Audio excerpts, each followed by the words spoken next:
Sejak hari di mana gue pergi, dia mulai nyiksa dirinya sendiri tanpa peduli akibatnya. Tiap hari dia selalu ada di ambang hidup dan mati, biar dunianya nggak hancur, lebur. Gue terpaksa harus muncul lagi di depannya. Saat ini ada meja bundar di tengah-tengah bar. Semua orang lagi pada adu minum, kecuali satu orang. Mau menang atau kalah, mereka wajib nelan habis minumannya sekali teguk. Tiba-tiba Jiang Xini ngerebut botol itu dari tangannya dan ngehempasin ke meja. Mu Yuaning, lo nggak boleh minum lagi. Sorak-sorai penonton langsung hening seketika. Mu Yuaning miringin kepalanya dan natap dia dengan malas. Jang, lo beneran pakai baju seformal ini ke pesta gue? Kalau nggak niat minum, pintu keluar ada di sebelah kanan. Bye. Abis ngomong gitu, Mu Yuaning mau ngambil botolnya lagi, tapi Jiang Xini langsung ngehancurin botol itu. Mu Yuaning, lo pengen mati ya? Mu Yuaning malah ketawa makin kencang. Dengan tampang mabuk yang liar banget. Dia ngejawab, emang bener kok. Gue emang pengen mati dari dulu. Tapi kalian aja yang gak ngebiarin gue mati. Wahai donatur agungku, Nona Besar Zhang, ini bir yang lo pesan ya? Begitu kata-kata itu keluar, manajer bar langsung datang bareng 3 pelayan, bawa 3 kerat bir ke arah mereka. Mu Yuaning senyum puas banget. Dia ngelepas jam tangan super mahal seharga jutaan dolar dari pergelangan tangannya dan ngejatuhinnya ke dalam gelas kosong di tengah meja. Bekas luka sayatan di tangannya kelihatan jelas, tapi di bawah lampu yang remang-remang gak ada satupun yang sadar. Siapapun di sini yang bisa ngalahin gue dalam adu minum, jam tangan ini bakal jadi milik dia. Pas dia selesai ngomong, para penjilat dan anak-anak orang kaya di sana langsung heboh dan gak bisa tenang. Jam tangan ini harganya selangit dan edisi terbatas lagi. Siapa coba yang gak mau barang gratisan sekelas ini? Mu Yuaning, lo udah gila ya? Lo mau bikin diri lo mati karena kebanyakan minum, nyiksa diri sendiri selama 3 tahun, cuman gara-gara satu cowok. Mending lo mati aja sekalian. Jiang Xini ngejek dia dengan dingin. Mata Mu Yuaning sedikit bergetar mendengarnya. Jiang Tianqi langsung maju dan narik Jiang Xini ke samping. Sudah kak, udah 3 tahun berlalu, kalau dia emang pengen mati, biarin aja. Dia itu udah sakit jiwa. Cuekin aja, kenapa sih? Jiang Xini menghela napas. Lo udah nemuin gue sih belum? Jiang Tianqi langsung angkat tangan dan nggak tahu. Dunia ini luas banget, kak. Mu Yuaning yang kaya raya aja nggak bisa nemuin dia. Apalagi gue, kedua bersaudara itu ngobrol sambil natap pasrah ke arah Mu Yuaning yang lagi nenggak birnya dengan brutal. Kayaknya emang nggak ada satu orang pun yang bisa ngendaliin cewek kalangan atas ini. Di saat yang sama, di luar klub malam paling hits di Jincheng, sebuah mobil Rolls Royce mewah berhenti tepat di depan pintu masuk. Gusian, asal kamu bisa bikin Yuaning mau berobat dan pergi kuliah ke luar negeri dengan tenang, saya bakal setuju kalian berdua pacaran. Nah, bicara wanita itu terdengar sombong banget. Tapi ada rasa pasrah yang tersembunyi di dalamnya. Oke, kata gue sambil natap gedung mewah di depan, lewat kaca jendela mobil. Gue keluar dari mobil, narik napas dalam-dalam, nenangin diri, lalu melangkah masuk ke dalam. Mu Yuaning emang lahir sebagai anak sultan, definisi nyata dari pewaris super kaya. Keluarga M itu keturunan bangsawan selama 5 generasi, sedangkan keluarga Li adalah konglomerat 3 generasi. Pernikahan politik mereka bisa langsung mendominasi lingkaran elit manapun. Masalahnya, orang tuam itu hidup masing-masing. Mereka nggak pernah peduli sama dia. Baru pas dia udah gede, mereka mulai ngatur-ngatur dia dengan cara yang aneh banget. Bagi Mu Yuaning, itu semua adalah belenggu. Tapi dia nggak bisa kabur dari kurungan itu. Jadi, dia makin berontak, tiap hari mabuk-mabukan dan pesta pora sampai akhirnya gue muncul di hidupnya. Perlahan-lahan, dia mulai nemuin harapan buat hidup. Mulai punya tujuan hidup sendiri. Dan punya mimpi buat masa depan. Sayangnya masa depan yang dia mau itu cuma ada gue di dalamnya. Sistem, ataupun gue nggak pernah nyangka kalau posisi gue di hatinya sepenting itu sampai dia rela nukar nyawanya demi gue. 3 tahun lalu, pas misi gue selesai, Li Ying ngasih gue uang 10 juta yuan dan minta gue putus sama Mu Yuaning. Terus, jangan pernah nemuin dia lagi. Demi mutus obsesi gila Mu Yuaning ke gue. Gue ambil uang 10 juta itu dan mutusin dia. Terus, gue menghilang tanpa jejak. Sekarang pas gue baru aja balik lagi ke dunia ini, gue langsung ketahuan sama Li Ying. Dia langsung bawa gue pergi saat itu juga. Nggak lain karena sejak gue putus sama dia, Mu Yuaning balik lagi ke kebiasaan lamanya. Jadi sosialita yang liar dan selalu bikin kekacauan di mana-mana. Tapi yang nggak bisa dipahami sama Li. Ying adalah Mu Yuaning ternyata senekat itu sampai berani nyayat pergelangan tangannya sendiri. Dokter pun mendiagnosisnya kena depresi berat. Li Ying nggak habis pikir, kenapa pewaris kaya raya yang punya segalanya di dunia ini bisa-bisanya ngetaruhin nyawanya demi cowok yang baru dia kenal kurang dari 2 tahun sampai bikin dirinya sengsara di ambang maut gini. Karena udah buntu. Terpaksa Li Ying nyari gue, tapi anehnya dia nggak bisa nemuin info apapun tentang gue. Kalau bukan karena dia nggak sengaja ketemu gue di jalanan pas itu, mungkin keberadaan gue nggak bakal pernah ketahuan sampai sekarang. Li Ying udah mutusin rencana jahatnya. Begitu Yuaning sembuh nanti dia bakal langsung nendang gue pergi lagi. Begitu nyampe di lantai 20 dan baru keluar dari lift, bau alkohol yang menyengat langsung nusuk hidung gue. Pak Gu, si manajer bar langsung melongo pas ngelihat gue. Dulu gue emang pernah kerja paruh waktu di sini, makanya manajer itu masih ngenalin gue. Ngelihat beberapa orang mabuk digotong keluar, gue jadi agak penasaran. Manajer itu nanya, Mas Gu mau ketemu Nona Besar yang di atas ya? Gue ngangguk, dia ada di dalam kan? Iya, dia di dalam kok. Sini saya antar. Begitu masuk ke ruang privat, musik disco yang super kencang langsung hantam telinga gue. Dekorasi interiornya luar biasa mewah, tapi gak ada satu orang pun di lantai dansa. Sebaliknya, meja minum di pojok sana malah dikerumuni banyak orang. Suara sorakan mereka bahkan hampir ngalahin kerasnya suara speaker. Gue nyelip di antara kerumunan orang itu, di bawah lampu remang-remang, kerah baju Muyuaning udah basah kuyup kena tumpahan bir. Tapi dia kayak nggak peduli sama sekali. Dia baru aja ngabisin satu botol dan langsung buka botol berikutnya. Nggak ada satu orang pun yang berani ngalangin dia. Pas Muyuaning mau nenggak botol bir berikutnya, tiba-tiba ada satu tangan yang dan kuat nahan ujung botol itu. Muyuaning, stop minum lagi. Tubuh Muyuaning seketika kaku. Dia miringin kepalanya buat ngelihat wajah cowok yang paling dia cintai sekaligus dia benci setengah mati. Wajah yang udah dia dambakan selama 3 tahun penuh kini ada tepat di depannya. Orang-orang di sekitar mereka pas ngeliat jelas siapa cowok itu, matanya langsung melotot kaget. Bukannya itu si mantan pacar miskin yang tega mutusin dia demi duit 10 juta yuan. Berani-beraninya dia nunjukin mukanya di sini lagi. Kedatangan gue bener-bener bikin gempar satu ruangan. Kebanyakan orang cuma mau nonton drama seru ini. Pas semua orang mikir kalau Muyuning bakal langsung nendang gue keluar. Kejadian berikutnya malah bikin rahang semua orang. Jatuh bebas ke lantai karena shock berat. Muyuning lempar botolnya ke sembarang arah, lalu tiba-tiba narik kerah baju gue. Tangannya nyengkeram bagian belakang leher gue dengan sangat erat. Ciuman itu intens banget, seolah dia pengen nelan gue hidup-hidup. Gue langsung melotot karena kaget setengah mati. Gue udah ngebayangin ribuan skenario buat reuni kami, tapi nggak pernah nyangka kalau dia bakal nekat nyosor gue kayak gini. Setelah sekian lama, akhirnya dia ngelepas bibir gue. Pas gue baru bisa napas lega, Muyuning malah beralih nyium leher gue secara agresif. Muyuning gue nggak tahan buat nggak manggil namanya, tapi dia kayak ngeder apa-apa. Dia malah ngira kalau dia lagi mimpi. Ini pertama kalinya dia dapat mimpi seindah ini. Gak cuma sentuhan fisiknya aja, bahkan suaranya pun kedengaran nyata banget. Ngelihat dia yang makin liar, gue mulai panik sendiri. Muyuning, lepasin gue dulu. Meskipun dia cewek, tenaganya kuat banget kayak monster. Makin gue berontak, makin kencang juga pelukannya. Tepat di saat itu, Jiang Xini dan Jiang Tianxi akhirnya sadar dari shock mereka, lalu buru-buru maju buat narik Muyuning menjauh.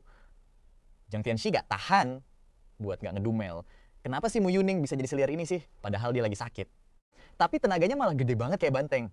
Akhirnya berkat kerja keras Jiang Xini dan Jiang Tianxi, Muyuning berhasil ditarik mundur dan gue bisa lepas dari si cengkramannya. Tapi Muyuning ngerasa kalau mereka berdua tuh cuma pengganggu. Begitu berhasil lepas, dia langsung nyamperin gue lagi, ngejambak rambut gue dan lanjut nyosor ciuman panas yang sempat tertunda tadi. Jantung gue langsung berdegup kencang banget. Kapan coba drama ini bakal kelar? Tiba-tiba Jiang Xini nolak kasar Muyuning dan mendaratkan satu tamparan keras ke pipinya. Muyuning, sadar woi. Muyuaning langsung sempoyongan mundur gara-gara pukulan itu. Orang-orang di sekitar gak ada yang berani ikut campur dong. Semua pada mundur, ngosongin tempat buat mereka berdua. Pas ngelihat Muyuaning hampir jatuh kehilangan keseimbangan, gue langsung gercep lari buat nangkap dia. Di saat itu, Muyuaning sempat kelihatan agak sadar, tapi efek alkohol langsung bikin dia teler lagi. Tanpa babi bu, dia langsung ngayunin tangannya ke belakang dan ngasih pukulan yang super keras. Tenaga dia tuh jauh di atas Jiang Xini. Apalagi pas lagi mabuk begini. Kekuatannya kayak meningkat berkali-kali lipat. Jiang Xini langsung kena tamparan maut sampai mental dan jatuh ke lantai. Tapi Muyuaning nggak berhenti di situ. Dia terus maju ngedeketin Jiang Xini. Matanya bener-bener menyala penuh amarah. Kelihatan banget dia pengen nampar buat ngeluapin emosinya. Gue pun langsung buru-buru lari dan meluk erat Muyuaning. Muyuaning, tolong sadar. Muyuaning langsung berhenti. Dia menoleh ke arah gue. Tatapan matanya yang tadinya sedingin es tiba-tiba langsung melunak. Dia ngangkat tangannya dan dengan lembut mengelus wajah gue. Kehangatan dari ujung jarinya bikin dia perlahan-lahan mulai sadar. Jadi semua ini beneran nyata ya. Muyuaning tersenyum tipis. Rambut panjangnya yang berantakan nutupin alisnya. Jiang Tianxi langsung buru-buru datang buat bantu Jiang Xini berdiri. Terus dia nyuruh semua orang buat pergi dari sana. Gak butuh waktu lama. Ruangan itu langsung kosong melompong. Cuma tersisa kita berempat di tengah-tengah tumpahan anggur dan pecahan kaca di lantai. Muyuaning ngos-ngosan sambil natap gue. Rasa sakit yang panas luar biasa mulai menjalar dari perutnya. Terus perutnya kayak diperas kencang banget. Kram yang menyiksa itu bikin dia sampai hampir gak bisa napas. Dia udah hampir pingsan. Tapi sebelum bener-bener gak sadarkan diri, dia melangkah sempoyongan ke depan dan langsung meluk gue. Dia nyandarin kepalanya di dada gue. Sambil berbisik pelan, Jangan putusin aku. Di ruang VIP rumah sakit tempat Mu Yuaning dirawat, gara-gara dia keseringan minum alkohol dalam jangka panjang, lambungnya sampai mengalami pendarahan. Dia juga sering pusing dan jantungnya berdebar-debar-debar. Ditambah lagi sama depresi berat dan kecenderungan buat mengakhiri hidupnya. Kondisi kesehatannya makin hari makin drop. Tapi dia keras kepala banget dan nolak buat diobatin. Kalau terus-terusan begini, nyawanya pasti bakal terancam. Setelah dokter keluar, ruangan rawat inap itu langsung sunyi senyap. Jiang Tianji tetap bersikap santai kayak biasanya. Dia ngajak gue ngobrol dengan akrab. Xiayan, lu kemana aja selama 3 tahun terakhir ini? Kenapa tiba-tiba balik bilang kalau gue kuliah di luar negeri dan sempat mau buka bisnis di sana tapi bangkrut? Makanya gue terpaksa balik. Gue cuma nyari alasan asal-asalan aja. Lagian, walaupun sekarang gue udah balik, sebelum pergi dulu gue sempat bilang ke Jiang Tianji kalau gue pacaran sama Mu Yuaning cuma demi duit. Sekarang uang 10 juta yuan itu udah habis. Dan kalau gue ngaku pakai uang itu buat berobat demi ngebersihin nama baik gue harus ngarang banyak gejala penyakit. Bakal gampang banget ketahuan sih. Mending bilang aja kalau bisnis startup gue bangkrut. Alasan itu kedengarannya jauh lebih masuk akal. Soal mereka percaya atau enggak, gue nggak peduli. Tapi jujur, sikap kakak beradik keluarga Jiang ini malah bikin gue lumayan kaget. Setelah denger ceritain gue, Jiang Tianji mangut-mangut setuju. Zaman sekarang emang lagi susah banget sih. Rintis bisnis itu nggak gampang, tapi gue percaya sama lu. Kalau lu butuh tuh modal investasi, gue siap kok jadi investor lu. Gue sempat terdiam sebentar. Mereka beneran masih mau temenan sama gue. Keluarga Jiang kan juga termasuk keluarga terpandang. Mereka berdua udah tumbuh bareng Mu Yuaning dari kecil. Hubungan mereka deket banget. Sedangkan gue cuma sekamar kosan sama Jiang Tianji pas zaman kuliah dulu. Kebetulan aja kita sering nongkrong bareng sampai lumayan akrab. Harusnya sih mereka ada di pihak Mu Yuaning. Harusnya mereka emosi pas ngelihat muka gue. Tapi kok mereka malah baik banget begini? Ini beneran bikin gue agak bingung. Apa? Gara-gara lu putus sama Mu Yuaning, lu jadi gak mau temenan lagi sama gue? Jiang Tianji mengernyitkan dahi. Matanya menyipit. Sudut mulutnya sedikit berkedut. Kayaknya kalau gue berani bilang enggak, dia udah siap buat langsung nerjang dan ngehajar gue di tempat. Gue pun buru-buru meralat ucapan gue.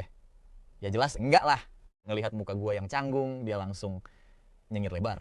Lu bilang lu nerima uang putus 10 juta yuan dari ibunya Mu Yuaning kan? Gue mengangguk pelan buat mengonfirmasi.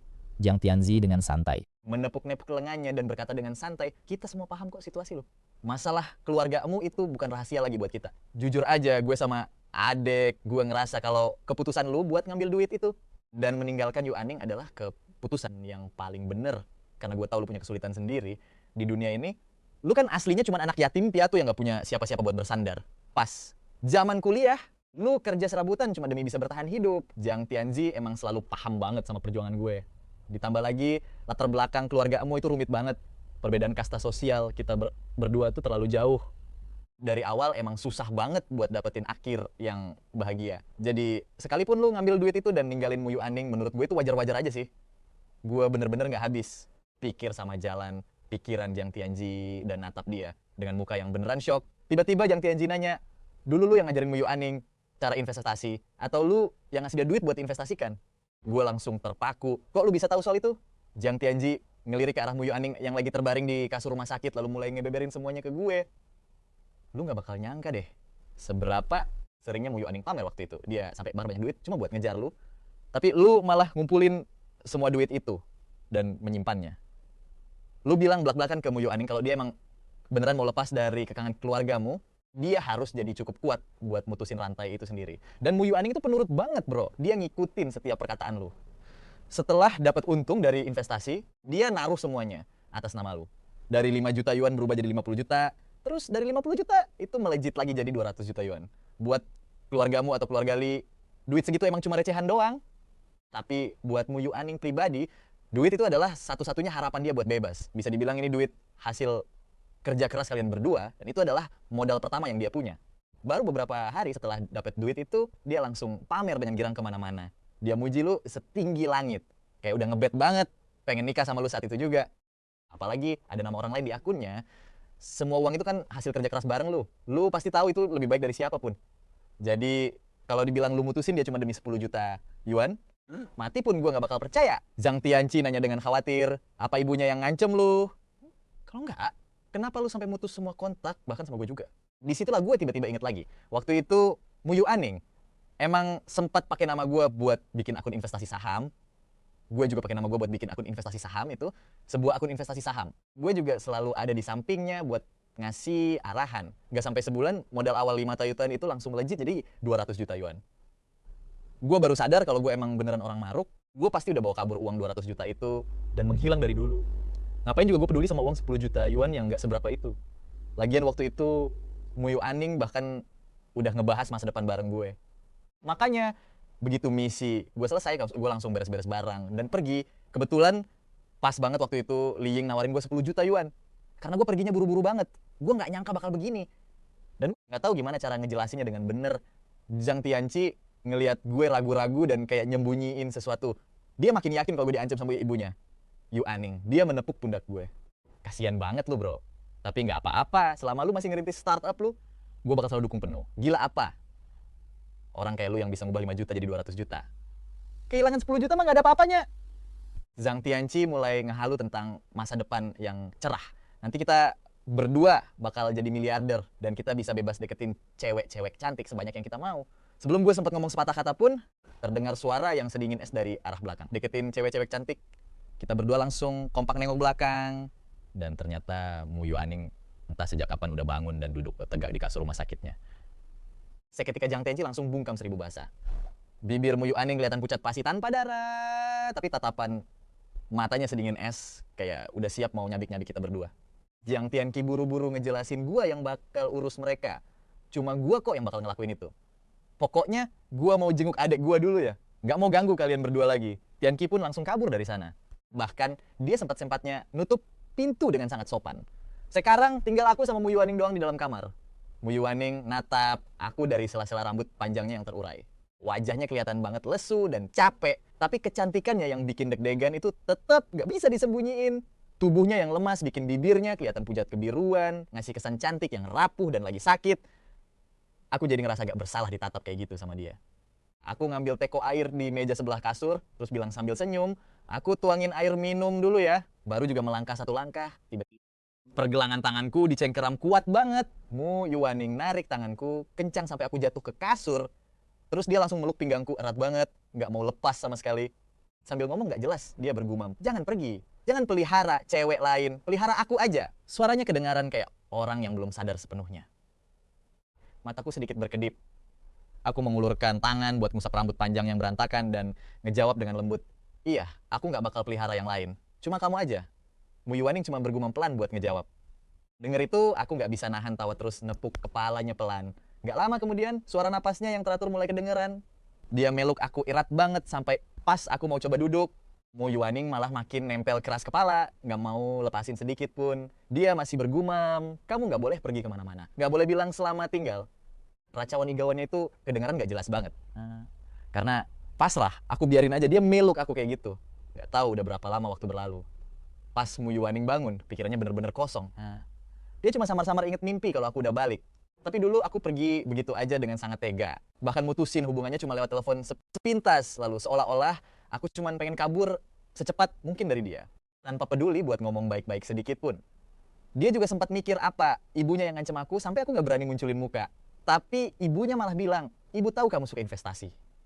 Kalian berdua cuma punya uang receh segitu, makanya ibu sengaja nyiapin 100 juta yuan. Kalau Gusian nolak tanda tangan kesepakatan putus, ibu bakal terus nambah. Jumlahnya 20 atau 30 juta yuan lagi. Ibu awalnya berencana buat main perang psikologis yang lama sama dia buat ngelihat seberapa serakah dirinya. Tapi dia bahkan gak bisa bertahan di ujian pertama. Anakku, kamu harus belajar cara ngelihat isi hati orang.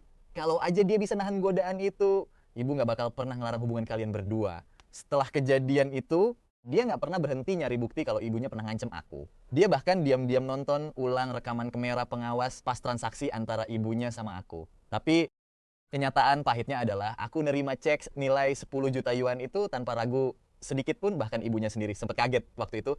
Tapi dia tetap nggak bisa nerima kenyataan ini. Dia pengen nyari aku, tapi aku nggak bisa ditemuin dimanapun, bahkan setelah dia nyari ke seluruh dunia. Akhirnya rasa benci di hatinya berubah jadi kerinduan yang nggak ada habisnya.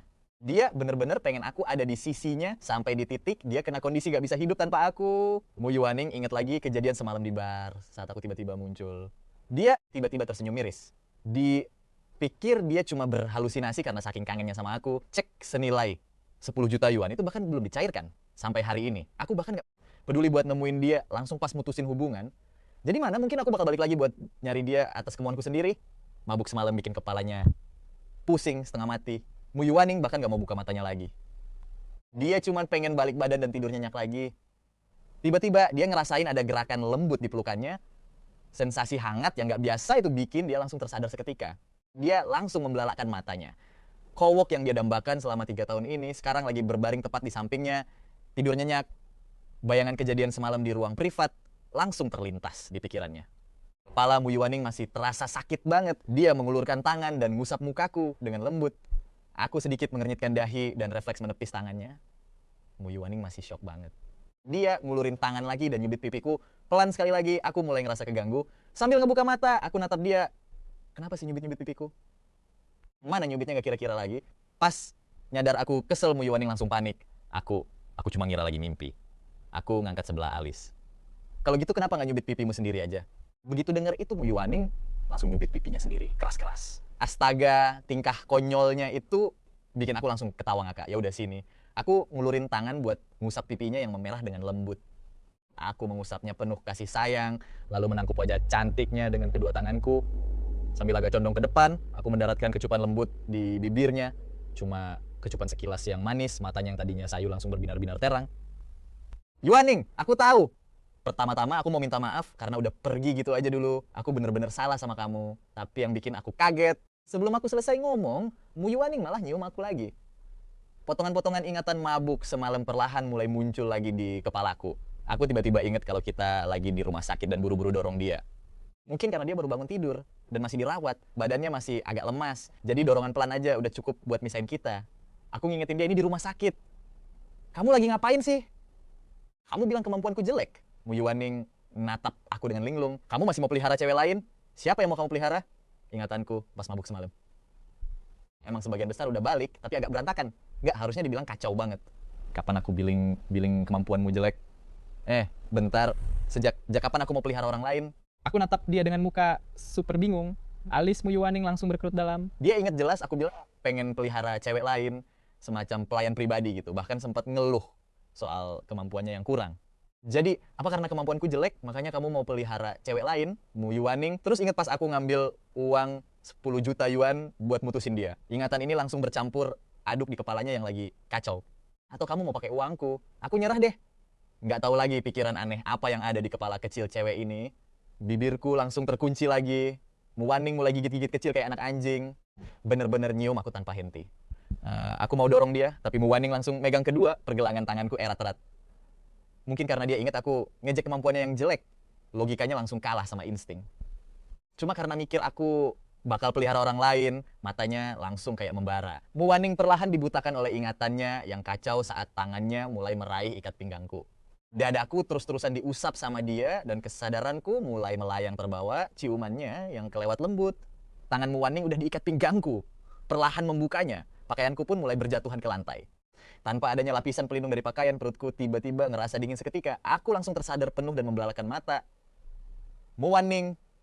Teriakanku bikin Mu Yuaning langsung kembali sadar. Dan dia ngebuka matanya buat natap aku. Pipinya merona merah dan matanya berkaca-caca. Kelihatan kasihan banget. Tatapan yang dia kasih ke aku penuh kepanikan. Dia langsung nundukin matanya. Bulu matanya seolah menyembunyikan rasa posesif yang gak sehat. Suasana di sekitar seketika jadi hening banget. Saking sepinya sampai suara jarum jatuh pun bakal kedengaran. Napasku perlahan mulai stabil. Dan pas ngelihat ekspresinya yang kebingungan, aku ngejelasin. Bukannya aku gak mau, tapi kan kita lagi di rumah sakit. Otak Mu Yuaning otomatis nyaring bagian awal. Dan cuma denger kalimat terakhirnya aja. Matanya yang tadinya penuh dendam dan gelap, tiba-tiba langsung berbinar. Dan tangan mungilnya yang lentik langsung megang tanganku lagi. Dengan jari-jari kita yang saling bertautan erat, seluruh tubuhnya langsung ambruk di atas tubuhku. Mata kita saling bertemu dan ujung hidung kita saling bersentuhan. Suaranya terdengar penuh godaan. Kalau gitu, mau lanjut? Aku negasin lagi. Ini di rumah sakit. Mu Yuaning ngelihat sekeliling terus ngeredipin matanya. Kalau gitu, lanjut di rumah aja yuk. Atau kamu mau nyari simpanan itu? Apa dia lebih montok atau lebih cantik dari aku? Makanya kamu ambil uang 10 juta yuan itu cuma buat melihara dia kan? Sumpah, gua rasanya pengen belah aja kepala cewek ini buat lihat isi otaknya. Kenapa dia bisa ngomong ngaco kayak gini? Mu Yuaning, kamu sadar gak sih sama apa yang kamu omongin? Mu Yuaning langsung natap gua dengan mata terbelalak. Senyumannya kelihatan angkuh tapi menggoda banget, kayak rubah betina. Tapi Pas lagi cemberut sedih, dia langsung berubah. Jadi kayak kelinci kecil yang polos. Muwaning ngecap pipi gua pelan, terus bibir merahnya ngedeket ke telinga gua, ngebisikin suara yang bikin merinding. Asalkan kamu ninggalin pelayan itu, aku bakal kasih kamu uang banyak banget. Tapi kalau kamu berani ambil uang ini, terus malah dipakai buat melihara cewek lain, aku bakal potong anu kamu itu terus ku jadiin sup. Begitu denger ini, gua langsung matung dan cuma bisa natap dia dengan melongo. Gila ya, ini cewek sadis banget. Apa efek alkoholnya belum hilang? Atau emang kondisi mentalnya makin parah sampai kena psikosis? Tiba-tiba gua ngeliat bekas luka di pergelangan tangannya. Jadi inget dulu dia pernah nyayat pergelangan tangannya buat bunuh diri.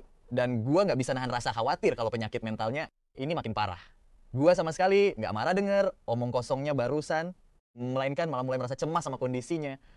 Muwaning ngira gua ketakutan. Dia kayaknya baru sadar kalau dia nggak sengaja keceplosan nyuarain isi hati terdalamnya. Gua langsung megang jidatnya, terus narik kelopak matanya buat ngecek, tapi nggak ada yang aneh. Setelah diam sejenak, gua bilang, maksud aku, kalaupun aku emang pengen melihara seseorang, orang itu cuma kamu. Apa kamu beneran tega sekejam itu sama aku? Aku. Matamu Waning sekarang kelihatan jauh lebih jernih. Dia jelas gak nyangka gua bakal jawab kayak gitu. Begitu lihat dia udah tenang. Gua langsung bisa napas lega. Ternyata dia belum gila-gila amat. Kayaknya dia masih agak waras. Nah, sekarang kamu mau nurut dan istirahat di kasur kan? Suara gua terdengar lembut. Penuh kasih sayang, ngebuat Muwaning tanpa sadar hanyut dalam buayan suara gua. Dia ngangguk dengan patuh. Gua nepuk kepalanya dengan puas. Anak pinter. Abis ngomong gitu, gua niat mau turun dari kasur.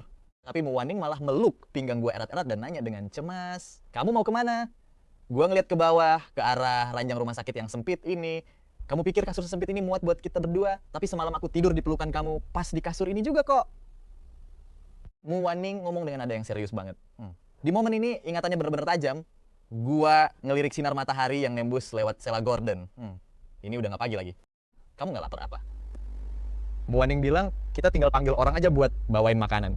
Setelah gua ngomong gitu, gua nyoba turun dari kasur lagi. Dan Muwaning nanya dengan khawatir, terus kamu mau kemana lagi? Aku mau geser mejanya ke sini. Kalau nggak digeser, gimana kita mau makan? Gua natap dia sebentar, senyum terus ngelus wajahnya. Biar aku aja yang urus. Muwaning natap gua dengan tatapan penuh gairah, dia diem cukup lama sebelum akhirnya ngelepasin tangan gua. Begitu ngeliat itu, gua langsung nunduk dan ngekap sudut bibirnya pelan. Sebagai hadiah karena dia udah jadi anak penurut. Muwaning terpaksa nahan hasrat membara buat narik gua balik demi ciuman yang lebih panas. Matanya terus natap gua lekat-lekat, seolah takut kalau gua melangkah keluar pintu, gua bakal ngelupain dia. Dulu rutinitas harian dia tuh kalau nggak bolos sekolah pas siang hari, ya tidur di kelas. Terus pas malamnya nyanyi di klub malam atau balapan liar, bener-bener tenggelam dalam gemerlap dunia malam dan alkohol. Hari-hari dia lewati tanpa tujuan. Sama sekali nggak peduli sama waktu. Nggak peduli seberapa hancur nilainya di sekolah. Orang tuanya pun nggak sudi buat ngeliat. Soalnya selingkuhan dan anak haram di sekeliling mereka udah memenuhi kehidupan mereka. Padahal sebenarnya sebelum semua kekacauan itu, dia selalu berjuang keras banget. Cuma demi dapat pengakuan atau pujian kecil dari orang tuanya. Tapi pada akhirnya, dia nggak dapat apa-apa. Dia sempat mikir itu karena dirinya kurang hebat. Sampai akhirnya dia ngelihat dengan mata kepala sendiri bapaknya ngasih hadiah buat anak haramnya karena nilainya naik berupa mainan rakitan edisi terbatas yang paling baru. Muwaning juga punya mainan yang sama, tapi dia beli pakai uang jajannya sendiri. Setelah kejadian itu, dia langsung ngancurin mainan rakitan itu sampai berkeping-keping. Dia juga dengar sendiri ibunya teleponan sama anak haramnya, terus muji-muji anak cowoknya itu berbakat banget. Sesuatu yang nggak pernah dia dapetin atau rasain seumur hidup. Di momen itu, dia mikir, apa mereka bakal peduli kalau aku mati? Dan dia beneran nyoba nelen sebotol penuh obat tidur. Untung aja langsung dibawa ke rumah sakit sama kepala pelayan buat pompa lambung. Kepala pelayan itu bilang kalau orang tuanya panik banget pas tahu kejadian itu dan langsung tancap gas ke rumah sakit. Dia pun sempat ngerasa penuh harapan kalau mereka bakal peduli sama dia, tapi ujung-ujungnya yang nunggu dia malah interogasi. Mereka malah nanya-nanyain kenapa dia minum obat itu. Terus kedua orang tuanya malah mulai saling salah-salahan, ngeluh kalau satu sama lain gak becus jagain anak. Ibunya bilang, aku kan udah ngelahirin anak perempuan buat keluargamu. Kenapa keluargamu gak becus jagain dia? Bapaknya langsung balas, emangnya dia bukan anak kamu juga?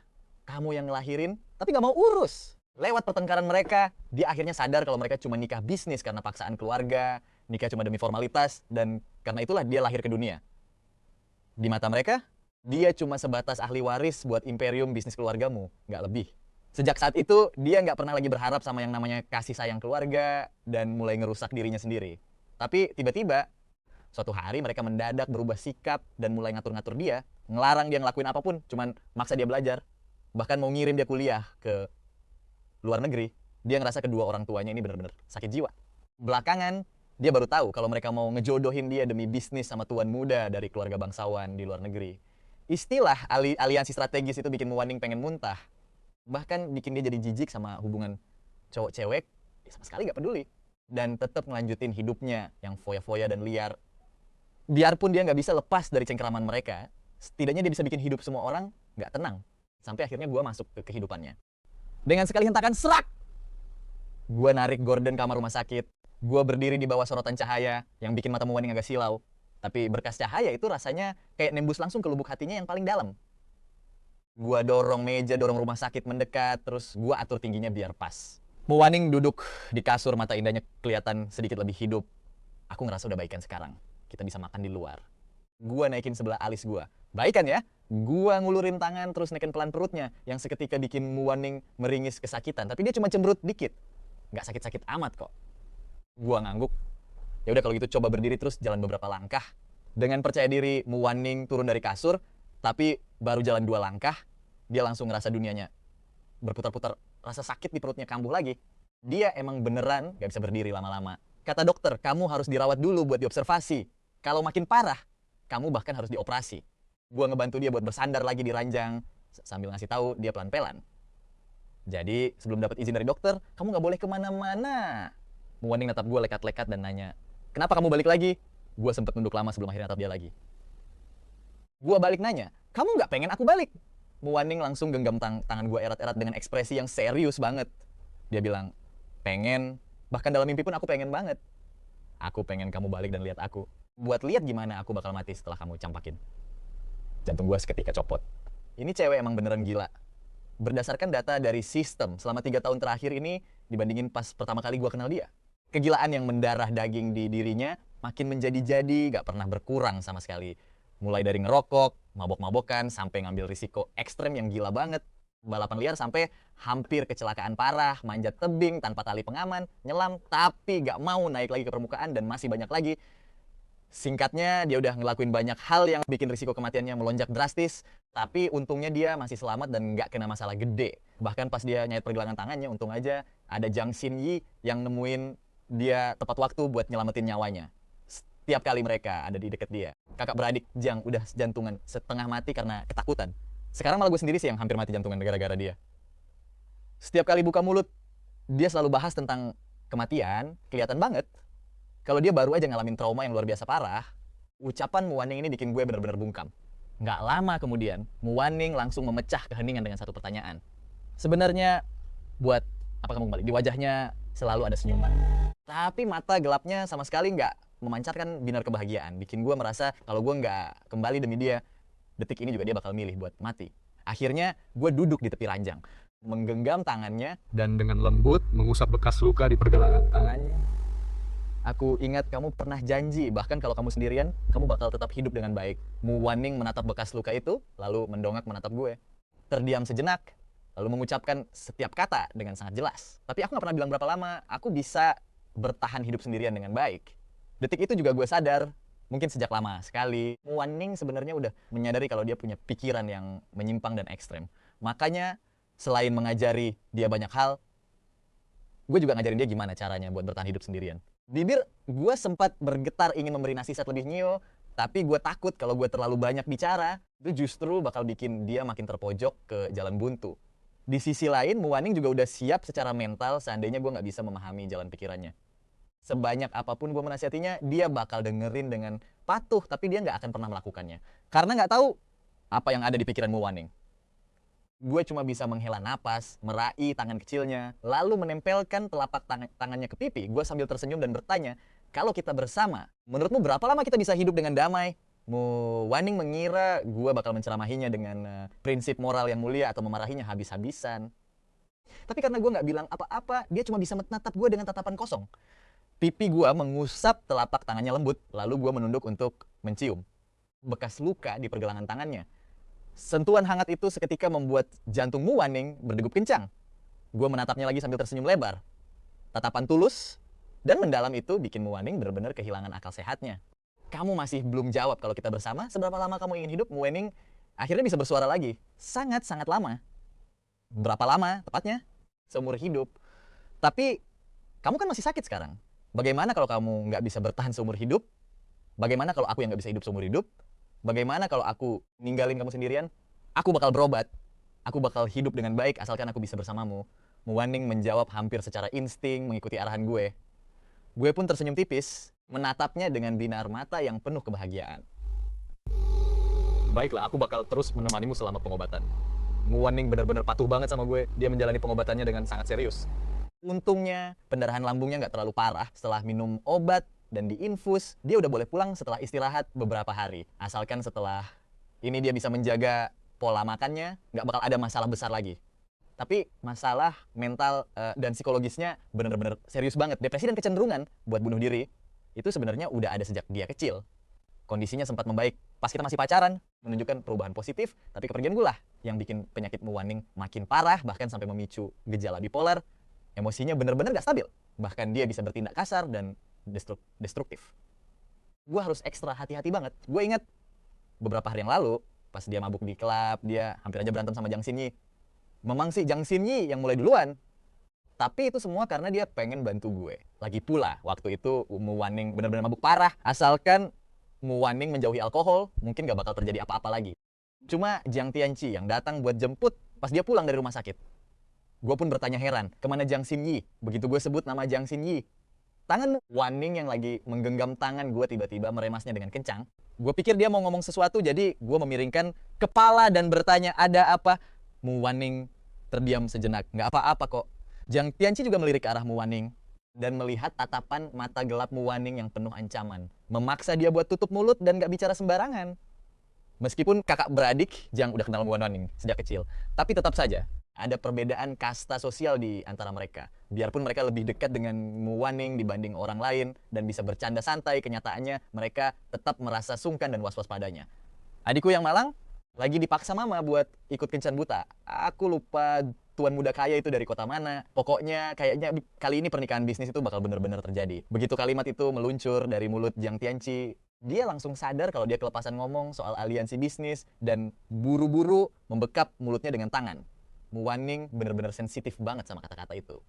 Beberapa tahun lalu, keluarga Emu berniat mengirimnya kuliah ke luar negeri khusus karena mereka mengincar seorang tuan muda bangsawan. Mereka ingin memasukkan Mu Wenning ke akademi keuangan yang sama dengannya buat PDKT, yang sebenarnya mengarah pada pernikahan bisnis tingkat internasional.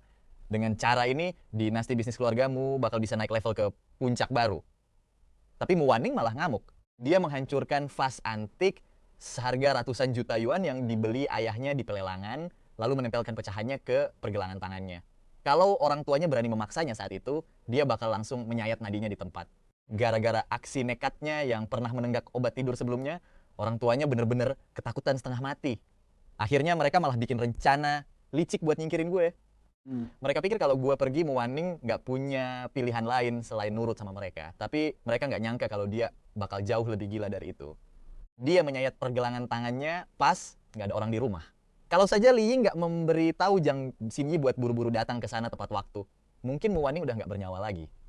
Seinsai saat itu, keluargamu nggak pernah berani lagi bahas soal pernikahan bisnis ataupun mencoba mengendalikannya. Melihat Jiang Tianqi membekap mulutnya, gue bertanya heran, kenapa kamu membekap mulutmu? Memangnya kencan buta Jang Shin Yi itu rahasia ya? Jiang Tianqi cuma tersenyum canggung. Nggak ada apa-apa kok. Sebenarnya dia punya banyak hal yang pengen ditanyakan ke gue, tapi karena merasakan tatapan Mu Wenning yang udah memancarkan aura ancaman pembunuh, dia langsung pura-pura melihat jam tangan. Waduh gawat, aku ada janji nih, aku nggak mau mengganggu dunia kalian berdua lagi ya? Gue pun terkejut, kok buru-buru banget sih? Aku bener-bener nggak punya waktu lagi nih. Ini aja aku bela-belain curi waktu kencan buat jemput kalian berdua. Aku harus pergi sekarang juga, kalau nggak pacarku bisa ngamuk karena kelamaan nunggu. Duluan ya. Gue ngerasa sikapnya agak aneh. Tapi karena dia buru-buru demi pacarnya, gue nggak terlalu memikirkannya. Pas gue udah siap-siap mau menyetir, Mu Wenning langsung minta diantarkan pulang ke rumahnya. Tapi pas kami sampai, gue baru sadar kalau tempat itu bukan apartemen lama gue, melainkan sebuah villa mewah di daerah pinggiran yang sepi banget. Dulu pas baru mulai magang, gue harus menyewa kamar dan nggak sengaja melihat sebuah apartemen di kawasan elit dengan harga sewa yang jauh lebih murah dibanding kawasan biasa. Awalnya gue pikir itu penipuan, makanya gue nggak niat buat telepon. Tapi setelah itu, Jiang Tianqi sendiri yang menemani gue buat ngeliat kamar itu. Dari obrolan dengan agen properti, gue tahu kalau pemiliknya butuh menyewakan tempat itu secepatnya, makanya harganya miring banget. Akhirnya gue pun memutuskan buat pindah ke sana. Baru beberapa hari setelah gue tinggal di sana, sang pemilik datang dan ternyata dia adalah Mu Wanning. Dia bilang tinggal sendirian lebih nyaman. Cuma karena uang jajannya dipotong sama orang tuanya, dia terpaksa mencari teman sekamar dengan harga murah. Gue pikir kalau kami tinggal dekat, kerja bareng bakal jadi jauh lebih mudah. Jadi gue memutuskan buat tetap tinggal di sana. Setelah itu, gue magang di sebuah perusahaan rintisan kecil di dekat Sasana buat mempelajari masalah yang biasa dihadapi perusahaan baru. Dengan begitu, secara tidak langsung, gue bisa bantu Mu Wanning memahami bidang ini. Lagi pula, mewarisi aset keluarga itu beda jauh dengan merintis bisnis dari nol yang mengandalkan sumber daya yang ada. Buat ngebangun startup emang selalu beda cerita. Awalnya gue cuma berniat mengunjungi perusahaan gede buat nyontek model bisnis mereka, terus nyari cara biar bisa bantu Mu Wan nentuin tujuan dan arah hidupnya dengan jelas. Tapi plot twist tiba-tiba di luar dugaan banget. Mu Wanning malah langsung ngebeli perusahaan kecil tempat gue magang dan langsung jadi bos gue. Gak cuma itu. Dia gak cuma ngurus sertifikat magang gue, tapi juga terus-terusan ngasih gue promosi dan naikin gaji gue. Gue pikir dia akhirnya dapat hidayah dan pengen serius karier yang hebat, dan promosi gue itu buat ngehargai kerja keras gue. Rasanya misi gue udah hampir beres nih. Makanya gue makin membara banget dan rajin ngelaporin masalah perusahaan. Sekalian solusinya ke dia setiap hari. Tapi anehnya, ngelihat gue kerja sekeras itu dan selalu khawatirin perusahaannya, dia malah kelihatan gak begitu seneng. Padahal meskipun cara dia mimpin perusahaan agak santai di beberapa hal, asalkan itu saran dari gue, dia langsung gercep nerpinnya. Makanya sejak dia ambil alih perusahaan kecil itu, semuanya berjalan mulus banget. Kalau dia mau fokus ke bisnis, dia pasti bakal sukses gitu di masa depan. Tapi ada satu hal, uang yang dipakai buat beli perusahaan itu ternyata dari keluargamu. Pemegang saham pengendali aslinya masih dipegang sama ibunya Mu Wanning. Mu Wanning ngerasa Isa ini bukan kerajaan bisnis yang dia bangun sendiri, makanya dia nggak begitu tertarik. Sampai akhirnya dia mabuk dan gak sengaja nyium gue. Disitulah dia confess dan bilang kalau dia cinta sama gue. Baru deh, disitu gue sadar sepenuhnya kalau harga sewa murah yang dia kasih itu emang khusus buat gue. Bahkan beli perusahaan kecil itu juga demi gue. Naik jabatan sama kenaikan gaji, semuanya juga karena gue. Semua itu diatur cuma biar dia bisa lebih deket sama gue. Sayang banget gue terlalu polos buat PK. Mu Wanning langsung salting parah meskipun waktu itu gue gak langsung nerima dia. Tapi cewek ini tiap hari kerjaannya ngalu pacaran sama gue. Akhirnya hati gue luluh juga dan gue terima dia. Awalnya gue pikir buat cewek tajir melintir yang lahir dengan sendok emas kayak dia, hubungan asmara ini paling cuma sekadar bosen-bosenan doang. Nanti kalau dia udah bosen, gue bahkan gak perlu pusing-pusing nyari alasan buat putus. Tapi di luar dugaan, bukannya bosen, dia malah makin kecanduan dan nempel terus sama gue setiap hari tanpa absen. Bahkan dia ngegratisin uang sewa gue sepenuhnya. Kado liburan dari dia juga jauh lebih mewah daripada siapapun. Dia selalu pamer barang-barang paling branded dan mahal buat dijadiin kado. Orang yang nggak tahu pasti bakal mikir gue udah ngedukunin dia. Untungnya, dia tetap nurut banget sama gue. Akhirnya dia nemu tujuan hidup yang beneran nyata. Dia nggak lagi mabuk-mabukan atau party nggak jelas dan mulai serius ngerancang masa depan kita berdua, bahkan fokus belajar investasi dan finansial. Yang paling penting, nama gue selalu ada di setiap rencana masa depannya. Dia bahkan udah ngehalus soal pernikahan. Langkah ini beneran bikin gue nggak habis pikir. Gue natap villa super megah di depan kita. Lokasinya emang agak terpencil, tapi pemandangan sekitarnya beneran cakep parah, nggak ada obat. Gunung hijau sama air biru jernih, persis kayak resor bintang 5. Gue sempet heran kenapa dia bawa gue ke tempat ginian. Mu Wanning sedikit nundukin pandangannya. Dia senyum manis dan bilang kalau ini adalah rumah masa depan setelah menikah yang udah dia taksir dari dulu. Gue langsung terpaku di tempat, nggak bisa ngomong apa-apa. Gue beneran bingung mau ngomong apa. Mu Wanning selesai parkir mobilnya, dia lanjut bilang dulu, aku parkir mobil pas di tempat ini. Terus foto-foto banyak banget. Kalau kamu suka, kita beli tempat ini biar bisa jadi sarang cinta kita berdua.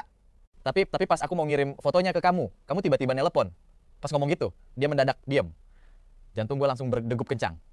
Rasanya kayak bakal ada firasat buruk yang mau kejadian. Aku pikir, kamu nelepon buat nanya aku di mana karena mau nyusul. Gak tahunya, kamu nelepon cuma buat bilang selamat tinggal. Mu Wanning ngomong dengan nada santai. Tapi masih ada sedikit senyum di bibirnya. Kamu bahkan gak mau nemuin aku buat terakhir kalinya. Ngeliat muka gue yang mulai tegang, dia buru-buru nambahin, gak apa-apa kok. Itu kan udah berlalu. Aku malah senang kamu pergi cuma gara-gara uang. Apapun yang dikasih ibuku, aku bisa balikin ke kamu 1000 kali lipat. Selama aku punya uang, suka ngikat kamu di sisi aku. Tapi kalau kamu sama cewek lain, urusannya nggak bakal sesimpel itu. Aku nggak tahu apa cewek itu bakal ngincer nyawa atau tubuh kamu. Tapi nggak ada cewek lain kan sayang? Muaning megang pipi, gue pakai kedua tangannya, lalu mendaratkan kecupan di bibir gue. Dia natap gue dengan tatapan yang membara banget. Di balik matanya yang indah dan gelap itu ada obsesi kepemilikan yang gak bisa disembunyiin lagi. Tiba-tiba HP gue berdering, mecahin suasana mencekam di dalam mobil itu. Tentu aja gak ada. Cuma ada kamu kok. Bukannya takut, gue malah langsung pasang senyum paling manis. Gue ngejawab dengan sesantai mungkin. Gue genggam tangannya terus nyium sudut bibirnya dengan lembut. Bentar ya. Angkat teleponnya dulu. Di layar HP terpampang nama Liying. Kondisi fisik Muaning sebenarnya cukup bagus. Asalkan dia nggak nyiksa dirinya sendiri dan dapat perawatan yang bener, dia pasti bakal cepat sembuh. Mungkin Liying paham betul sama kondisi anaknya ini, makanya dia ngebet banget maksa dia buat kuliah di luar negeri. Berdasarkan info dari sistem, Liying berencana ngejodohin Muaning sama anak bangsawan di luar negeri sana. Kedua keluarga udah sepakat buat ngirim mereka kuliah S2 di universitas yang sama dengan harapan si anak orang kaya itu sama Muaning bisa saling jatuh cinta. Terus pernikahan mereka bakal dianggap sukses besar. Pas tahu rencana itu dulu, Muaning hampir aja bunuh diri dengan nyayat pergelangan tangannya. Suami istri keluargamu pun terpaksa nunda rencana mereka. Dan baru nyari cara lain buat ngirim dia ke luar negeri belakangan ini. Tapi setelah putus kemarin, tiap kali dia dikurung, kondisi mental Muaning langsung ngedrop parah. Dia beneran gak mau dengerin mereka lagi. Jadi mereka cuma bisa nunggu dia agak tenang dikit. Pas mereka lagi mikir keras cara buat ngebohongin dia biar mau ke luar negeri, belum sempet mereka gerak, dia malah udah nyayat tangannya duluan. Sejak kejadian itu, keluargamu nggak pernah berani lagi bahas soal pertunangan. Tapi mereka sebenarnya belum nyerah sepenuhnya. Akademi finansial di luar negeri itu masih nyediain 1 slot masuk buat dia. Liying pun mulai ngincer gue lagi. Dia nyuruh orang buat nyari gue di mana-mana. Tapi mau sebanyak apapun koneksi yang dikerahin, gue kayak hilang di telan bumi. HP gue juga selalu mati. Mereka beneran nggak punya cara lain buat ngehubungin gue sampai beberapa waktu lalu. Liying nggak sengaja ketemu gue pas gue baru aja balik ke dunia ini. Dia cuma ngasih 1 syarat gampang, yaitu gue harus ngebujuk Muaning biar mau ke luar negeri. Mereka emang nggak pernah lepasin rencana perjodohan bisnis itu. Gue tahu persis, begitu tujuan Liying tercapai, dia pasti bakal langsung ngebuang gue. Tapi misi utama gue adalah ngebantu Muaning hidup demi dirinya sendiri, memanfaatkan sumber daya keluarga Li dan U buat ngebangun kerajaan bisnisnya sendiri, bukannya cuma jadi boneka pencari uang buat keluarga U. Jadi gue terima tawaran Liying buat ngebujuk Muaning. Padahal aslinya itu semua cuma acting doang. Gue nggak nutup-nutupin apapun. Gue langsung bilang di telepon, Tante, Waning kan baru aja keluar dari rumah sakit. Gimana kalau kita bahas ini nanti aja pas suasananya lebih santai? Begitu Muaning yang duduk di sebelah gue denger itu, mukanya langsung tegang kayak senar busur. Liying di seberang sana terdengar gak sabaran banget. Pokoknya cepetan beresin. Habis ngomong gitu, dia langsung matiin teleponnya. Pas gue baru aja nyimpen HP, tiba-tiba suhu di sekitar langsung kerasa dingin banget. Muaning natap gue tajam. Tatapannya itu bikin merinding disco. Gue pun oleh ke arah dia. Muaning maksain senyum. Itu tadi ibu aku ya? Gue langsung ngangguk. Ada yang mau aku omongin ke kamu. Gue sengaja nerima telepon itu persis di depannya biar bisa langsung jujur dan buka kartu. Soalnya dengan kondisi dia yang lagi obsesif dan labil kayak sekarang, kalau sampai dia tahu gue diam-diam kontak sama ibunya, entah hal mengerikan apa lagi yang bakal dia lakuin. Muaning megang setir mobilnya kenceng banget. Dia kelihatan lagi mati-matian nahan emosinya buat ngancurin HP-ku sampai hancur berkeping-keping dan mutusin semua hubunganku sama dunia luar. Senyumnya sekarang kelihatan lebih menyakitkan daripada nangis. Dia nyuruh kamu ngapain? Apa dia nyuruh kamu mutusin aku lagi? Mungkin karena dia udah terlalu lama nahan semuanya, suaranya sampai gemetaran. Bukan gitu kok. Atau dia bawa kamu balik cuma biar kamu bisa bujuk aku buat ke luar negeri dan nikah. Terus kamu bakal ambil uangnya dan ninggalin aku lagi kan? Muaning narik napas dalam-dalam banget. Terus dia tiba-tiba ketawa lepas. Ya udah.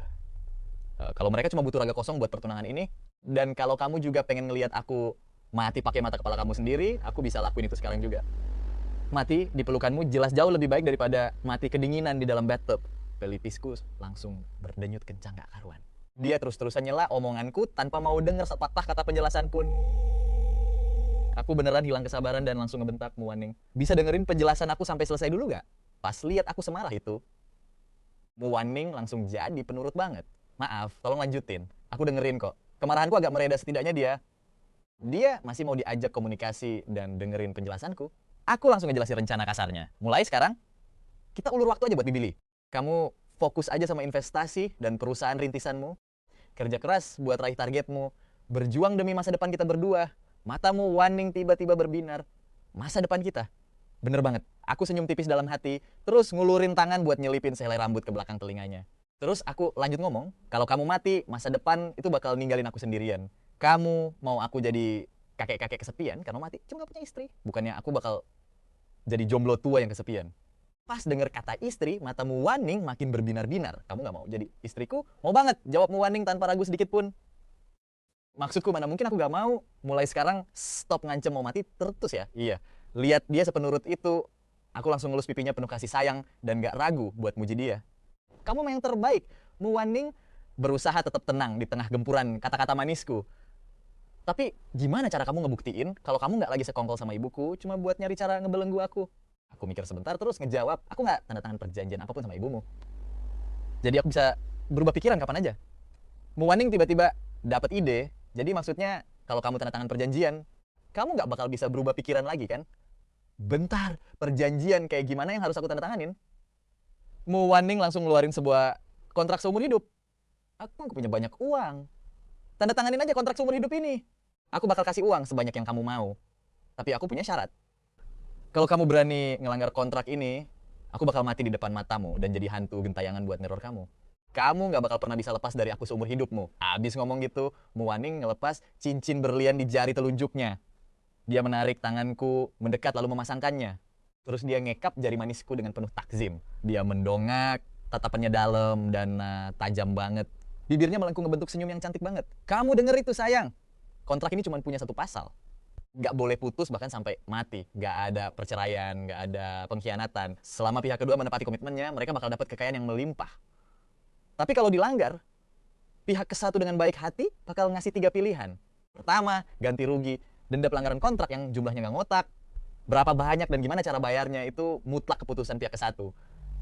Pihak kedua nggak punya hak buat nolak. Kedua, pergi ke alam baka bareng-bareng sambil pegangan tangan, berpelukan erat dalam kematian. Ketiga, kalau kamu benar-benar nggak mau mati bareng, kamu harus ngerawat jasad pihak kesatu dan memuja jiwa pihak kesatu.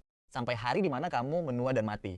Setelah baca kontrak itu, aku ngerasa kalau cewek ini beneran udah di puncak kegilaan. Tapi anehnya dia masih berusaha keras buat nahan diri. Dan cuma bisa ngelampiasinya lewat bayangan tentang kematian. Tanpa banyak bacot, aku langsung tanda tanganin kontrak itu dengan mantap. Cincin berlian Mu Waning kekecilan di jariku. Begitu dicopot, beneran gak bakal muat lagi. Napas Mu Waning tiba-tiba tertahan. Dia ngeliatin setiap gerak-geriku dengan tegang. Aku megang tangannya dan masang balik cincin itu ke jarinya. Ini kekecilan buat aku. Takutnya nanti malah jatuh.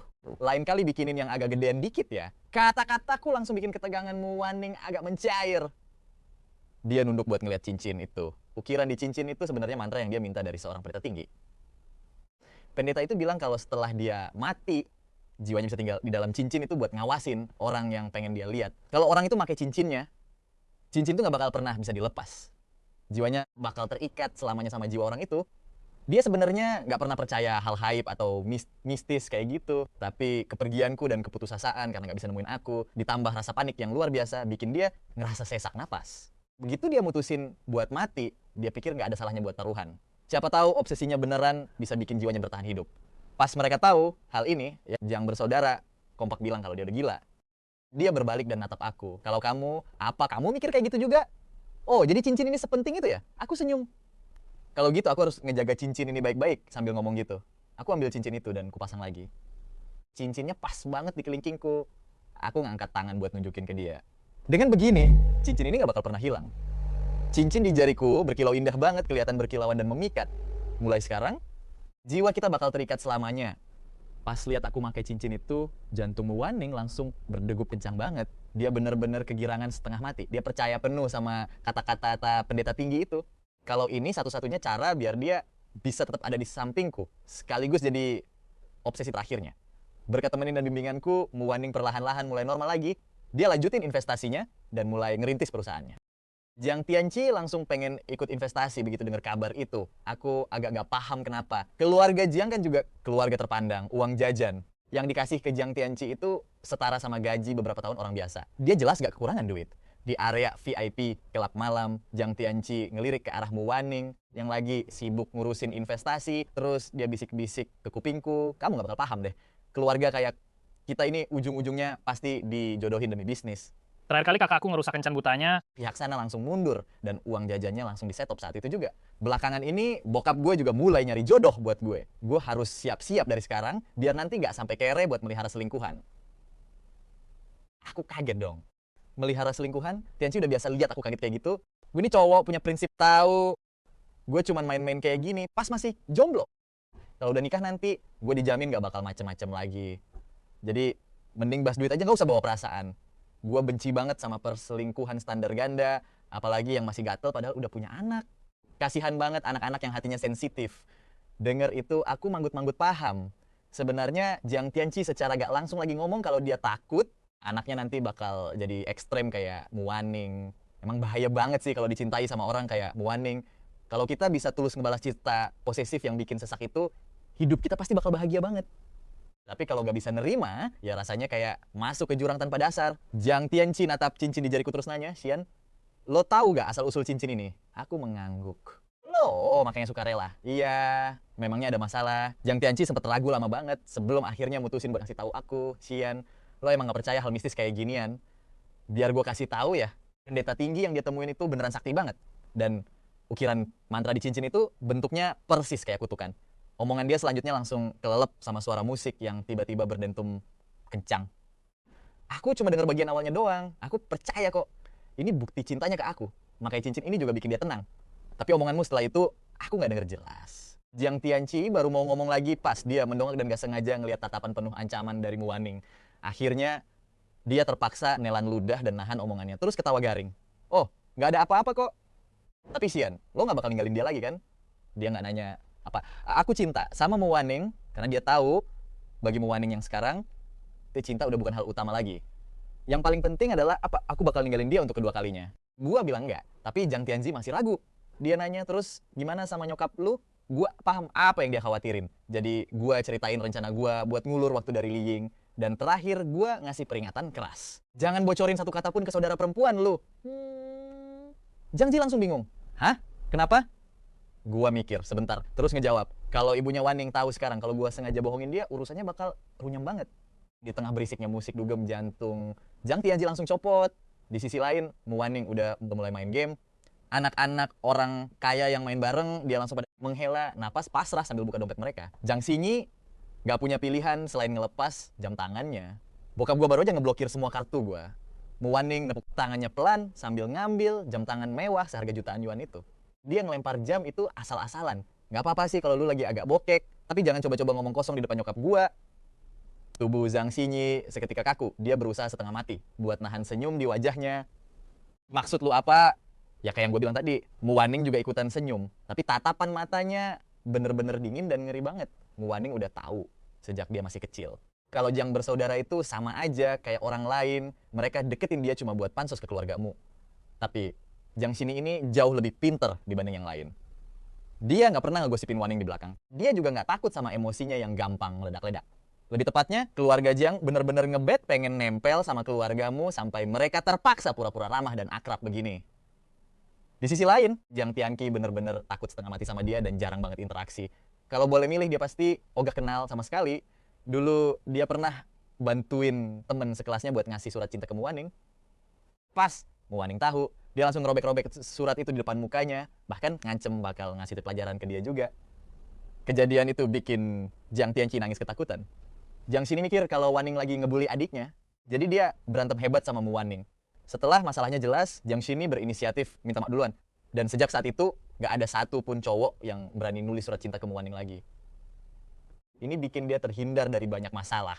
Akhirnya, mereka jadi teman baik karena kejadian itu. Setidaknya, Jiang Xinyi gak kayak orang lain yang selalu ngejilat dia tanpa batas.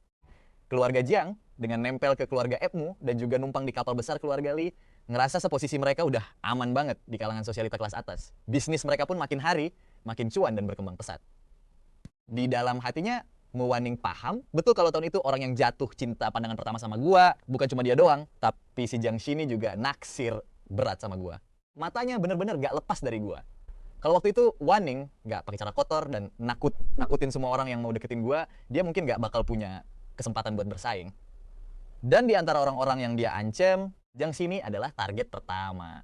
Demi ngejaga pertemanan palsu ini, Mu Wanning selalu pura-pura nggak tahu kalau Jiang Xini temenan sama dia cuma demi kepentingan bisnis keluarga. Itulah kenyataan pahitnya. Tapi demi ngedapetin cowok yang dia cinta, dia nggak peduli mau persaingannya adil atau enggak. Bukan cuma mau pakai cara kasar buat ngerebut gua, tapi dia juga pengen nyingkirin semua saingannya sampai bersih. Mikir kayak gitu, dia mutusin buat buka kartu dan ngasih peringatan terbuka ke Jiang Xini kalau dia berani deketin gua atau nyatain cinta ke gua atau sampai ngebocorin keberadaan gua ke nyokapnya, dia bakal mutus semua hubungan bisnis antara keluarga Emu dan Jiang dalam sekejap dan gak bakal mau kenal lagi. Jiang Xini bisa nahan rasa malu demi keluarganya cuma buat jadi temen Wenning. Jadi otomatis dia juga bisa ngelepasin niatnya buat ngerebut gua demi keluarganya. Dan bener aja, Jiang Xini langsung mundur teratur. Keduanya tetap pura-pura temenan di luar. Bisnis kedua, keluarga juga jalan kayak biasa. Tapi Mu Wanning tahu lebih dari siapapun kalau sampai hari ini Jiang Xini masih diem-diem ngelaporin semuanya ke nyokapnya. Mu Wanning senyum sinis. Dia sengaja make jam tangan yang dikasih Jiang Xini lalu ngepamerinnya langsung di depan mukanya. Mu Wanning ngeliatin jam itu lalu ngomong santai. Lu pernah nyelamatin gua sekali, meskipun itu karena nyokap gua yang ngasih tahu lu, tapi faktanya lu emang udah nyelamatin nyawa gua. Anggap aja lu penyelamat besar gua, Sa. Jadi soal lu yang lapor ke nyokap gua bisa pura-pura nggak tahu. Dia diam sebentar, lalu suaranya mendadak berubah dingin. Tapi nggak ada kesempatan kedua. Dan kasih tahu adek lu buat tutup mulut, jangan sampai dia ngomong sembarangan di depan Xiayan. Gua gak mau ngeliat dia kehilangan satu-satunya teman yang dia punya. Ekspresi Jiang Xini langsung suram banget. Dia mendengus kesal di bawah lampu bar yang remang-remang, kelihatan banget kalau dia pengen ngebantas setengah mati. Tapi omongan Mu Wanning gak salah sama sekali. Tahun itu Li Ying emang maksa dia buat ngawasin Mu Wanning dan dia juga yang ngebocorin keberadaan gua. Mu Wanning emang ngelakuin apa aja dan keluar duit berapapun biar bisa deket sama gua. Dia nggak cuma beli apartemen tepat di sebelah gua, tapi sampai beli satu perusahaan utuh cuma demi gua. Orang tuamu awalnya cuek dan gak pernah ngatur dia, tapi begitu dia lulus kuliah, mereka berubah pikiran dan pengen ngekan dia dengan ketat. Siapa sangka makin dikekang, dia malah makin berontak. Setelah itu, Li Ying jadiin Jiang Xini mata-mata buat ngelaporin setiap gerak-gerik Mu Wanning kapan aja. Terutama kalau ada cowok yang deket sama dia, harus langsung dilaporkan saat itu juga. Normalnya, temen gak bakal kayak gini. Tapi Jiang Xini punya perhitungan sendiri. Pas Li Ying tahu tentang gua, dia awalnya berniat buat langsung usir gua, tapi anehnya Mu Wanning mendadak jadi bener-bener serius. Jadinya rencana buat nyusahin gua ketunda cukup lama. Selama masa setelah gua pergi, Mu Wanning sering hilang-hilangan gak jelas dan gak ngebiarin siapapun ngikutin dia. Li Ying terpaksa nyewa detektif swasta buat ngebuntutin dan ngawasin dia diam-diam. Dan pas hari di mana dia nyayat pergelangan tangannya, detektif itulah yang ngelacak lokasi dan nemuin dia. Mereka ngelihat pemandangan bak mandi yang penuh dengan darah segar, dikelilingi barang-barang yang pernah gua kasih ke dia, dan setiap barang itu ditusuk pakai pisau berkali-kali. Ngebayangin kejadian itu aja udah cukup bikin merinding ketakutan. Sejak Jiang Xini ngelihat kejadian itu dengan mata kepalanya sendiri, pandangannya ke Mu Wanning langsung berubah total. Cuma satu hal di otaknya sekarang, cewek. Ini bener-bener cewek cantik yang gila tingkat dewa. Pas ngelihat Jiang Xini dateng, Mu Wanning malah makin yakin. Gak ada rasa kaget sama sekali di wajahnya karena dia udah lama tahu kalau Jiang Xini buntutin dia diam-diam dan dia yakin banget kalau dia nggak bakal dibiarin mati gitu aja. Dia udah denger semua percakapan itu, termasuk obrolan rahasia kakak beradik itu. Ternyata Jiang Xini emang beneran ngelaporin dia ke nyokapnya. Tapi sekarang semua itu udah nggak penting lagi. Yang paling penting adalah mastiin kejadian kayak gini nggak bakal keulang lagi. Mu Wanning lepas jam tangannya dan lempar balik. Jam tangan ini jelek banget. Nggak pantas buat cewek kayak gua. Taruhan utang lu ke gua, masukin ke bon gua aja. Jiang Xini langsung speechless. Dia nggak bisa nyari satupun alasan buat nolak. Tiba-tiba ada dua model cowok datang mendekat sambil bawa minuman dan nyoba ngajak ngobrol. Hai cantik, mau minum bareng? Mu Wanning langsung nolak dengan dingin, gak tertarik. Cewek kaya di sebelah mereka takut suasananya jadi garing. Jadi dia buru-buru berdiri buat misahin dan ngajak model-model itu pergi. Gak disangka mereka malah ogah pergi dan malah ngeliatin kedua cewek itu dengan tajam. Hei cantik, lagi main dadu ya? Boleh ikutan join dong. Anak-anak orang kaya di situ langsung pada diam pas ngeliat ini, nungguin Mu Wanning ngamuk besar. Jiang Xini nggak peduli, tapi reaksi Mu Wanning aneh banget. Dia nggak ngusir mereka. Sebaliknya, dia malah duduk nempel erat di pangkuan gua. Dia meluk gua kenceng-kenceng sambil manja banget. Sayang, lihat deh mereka. Udah budek, maksa aku minum pula. Aku takut minumannya udah dikasih obat titur. Kalau nggak, kenapa mereka ngeyel banget sih? Mereka pasti punya niat jahat. Wajah kedua model cowok itu langsung pucat, pasti seketika.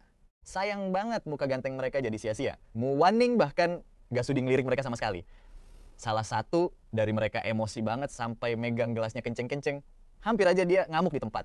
Sebenarnya mereka udah lama tahu identitas asli dua orang ini. Tapi mereka nggak nyangka kalau Mu Wanning bakal se-hardcore ini buat dihadapi. Temannya yang satu lagi langsung panik dan buru-buru narik temannya pergi. Si Jiang Tianxi sendiri melongo udah kayak ngelihat alien nyasar. Mu Wanning sekarang udah level up banget, bre. Dia nggak cuma jago ngelabrak orang pakai kata-kata kasar, tapi sekarang skill sarkasme dan sinisnya udah rata kanan. Mu Wanning langsung ngasih tatapan maut ke arah dia, bikin Jiang Tianxi langsung ngibrit ketakutan saat itu juga. Sekarang di area tempat duduk, tinggal sisa kita berdua aja.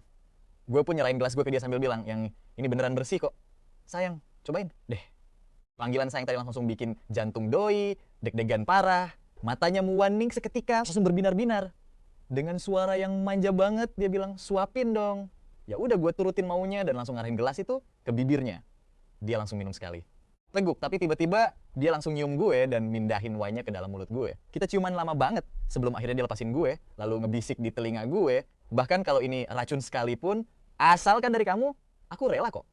Tapi kamu harus terus sama aku ya. Gue cuma bisa ngangguk pelan buat ngeyain. Dia pun ngulum jari gue pelan, terus bilang dengan nada yang super menggoda, oh iya, kalau ada cewek lain yang berani ngajak kamu ngobrol, kamu harus langsung cari aku detik itu juga. Cewek-cewek murahan yang dandanannya menor itu nggak ada yang bener. Cuma aku yang paling terbaik. Gue pun ketawa kecil sambil nyubit pipinya. Manja. Iya, bener banget. Sayangku emang yang paling top deh. Mu Wanning langsung genggam tangan gue erat-erat, sambil mainin cincin berlian di jari gue. Terus pura-pura nanya, santai tadi Jiang Tiantong ngomong apa aja sama kamu. Tanpa curiga sedikit pun, gue ceritain semuanya ke dia.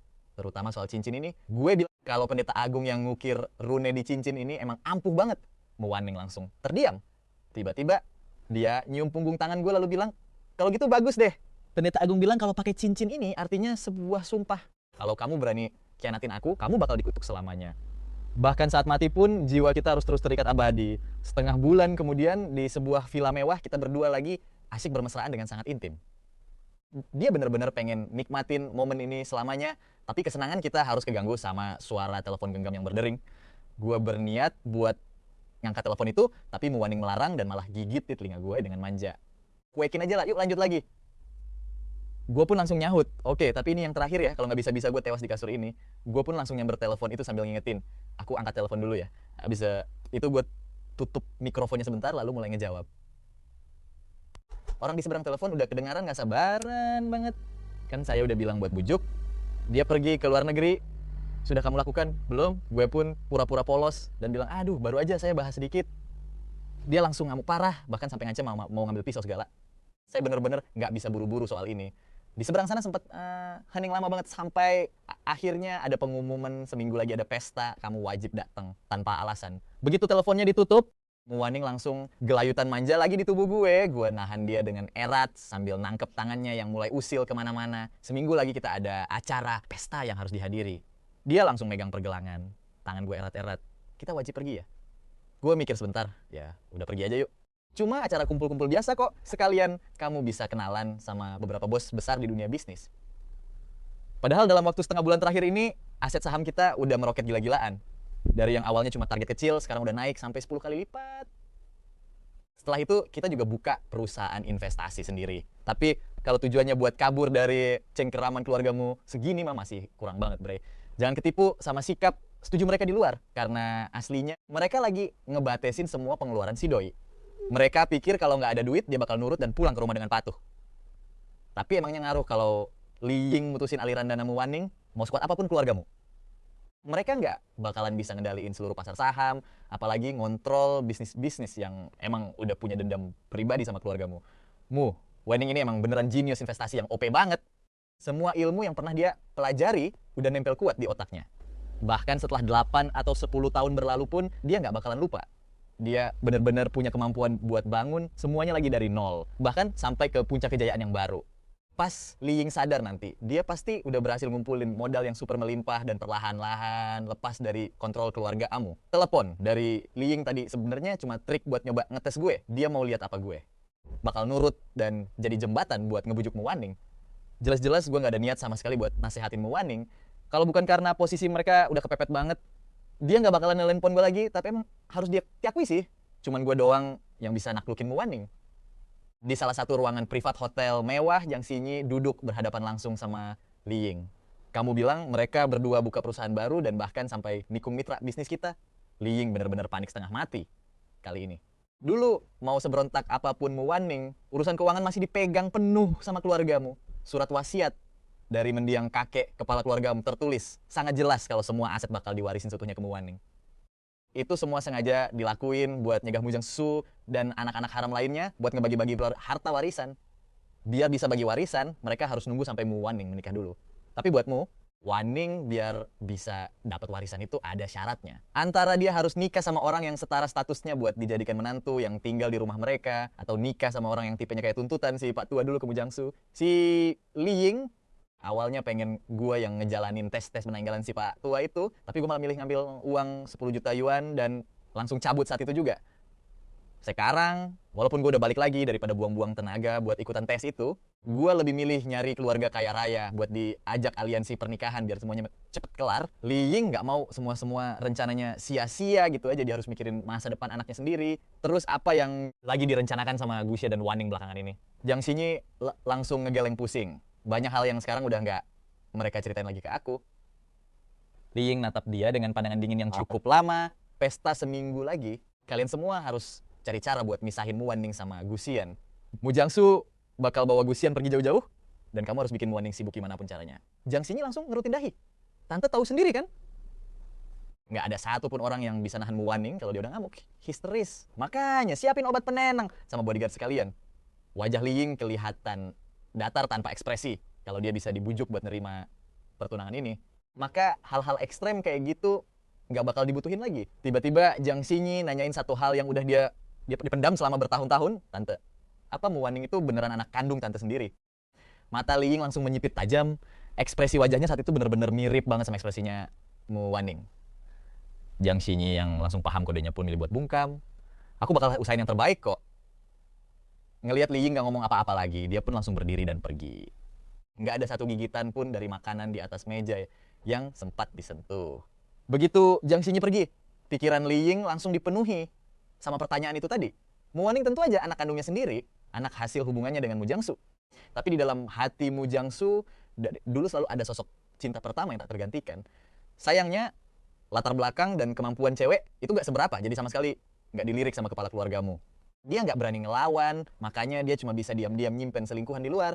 Dia nikahin Li Ying pun cuma karena terpaksa aja. Sama halnya dengan Li Ying, dia juga punya cowok idaman lain di hatinya. Dia tahu kalau di mata keluarga Li, dia cuma dijadiin alat buat aliansi pernikahan doang. Li Ying sebenarnya juga pernah nyoba buat berontak, bahkan sempat ada niatan buat kawin lari sama pacarnya itu. Mau semua aliran dananya diputus sekalipun, dia nggak bakal mau tunduk gitu aja. Dia dengan polosnya mikir kalau dia sampai punya anak, orang tuanya nggak bakal maksa dia lagi.